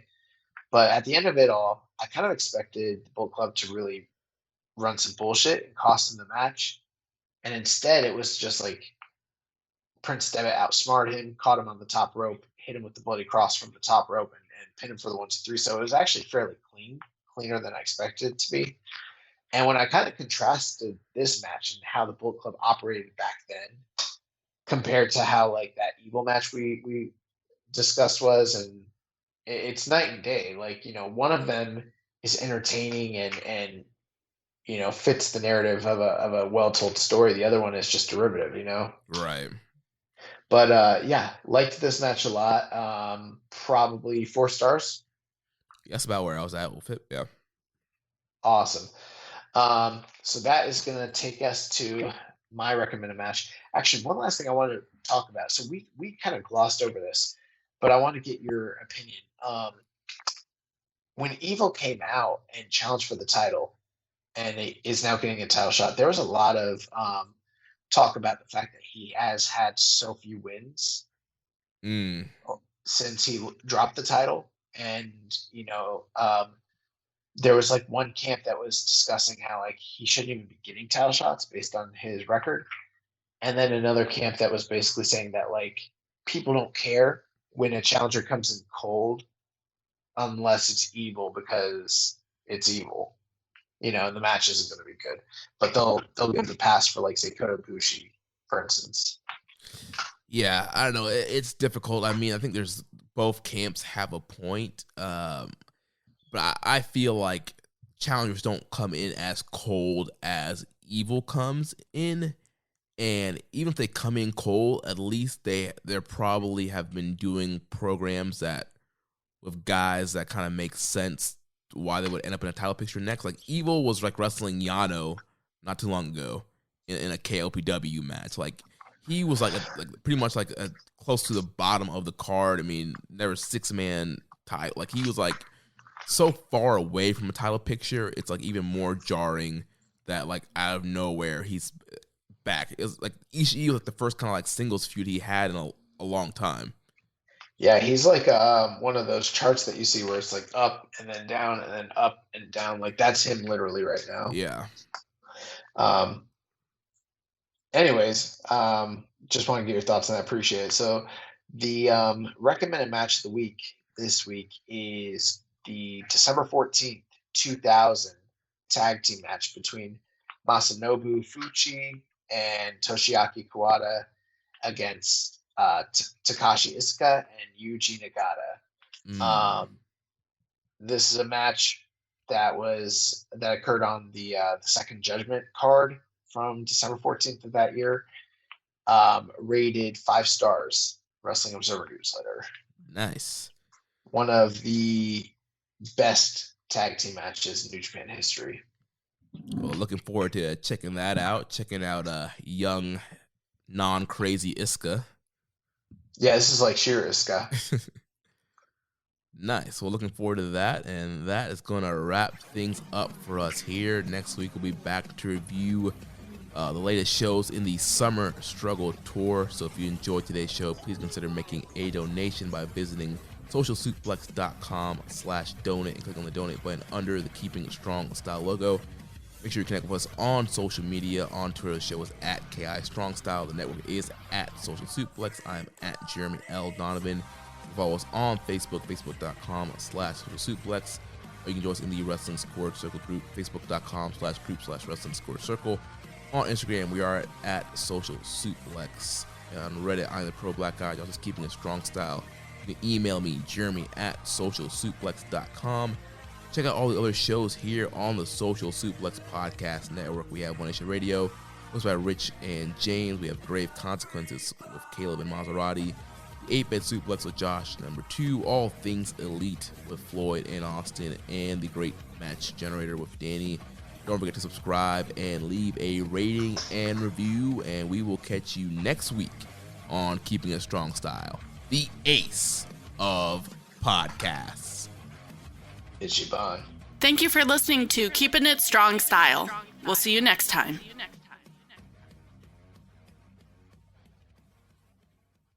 Meyer brand lunches keep kids fueled for back to school. Start with a wholesome sandwich made with our honey-roasted deli-sliced turkey breast and provolone slices on Meyer split-top wheat bread. Add a side of fruit with Meyer applesauce squeezable pouches. Treat them at school, after school, or anytime with assorted fruit-flavored snacks. And pack it all up fresh and neat with Meyer brand sandwich bags and napkins. Discover big taste and bigger savings when you go back to school with Meyer brand. In the Smoky Mountains, it's not just about getting away. It's about getting together to zoom across a zip line, splash down at water parks, shop till you drop, and say hello to the statue of our hometown hero, Dolly Parton. This year, discover the thrill of visiting the Smokies and reconnect with those you love the most in Sevierville, Tennessee. Learn more. Visit Sevierville.com. That's visit SEVIERBILLE.com.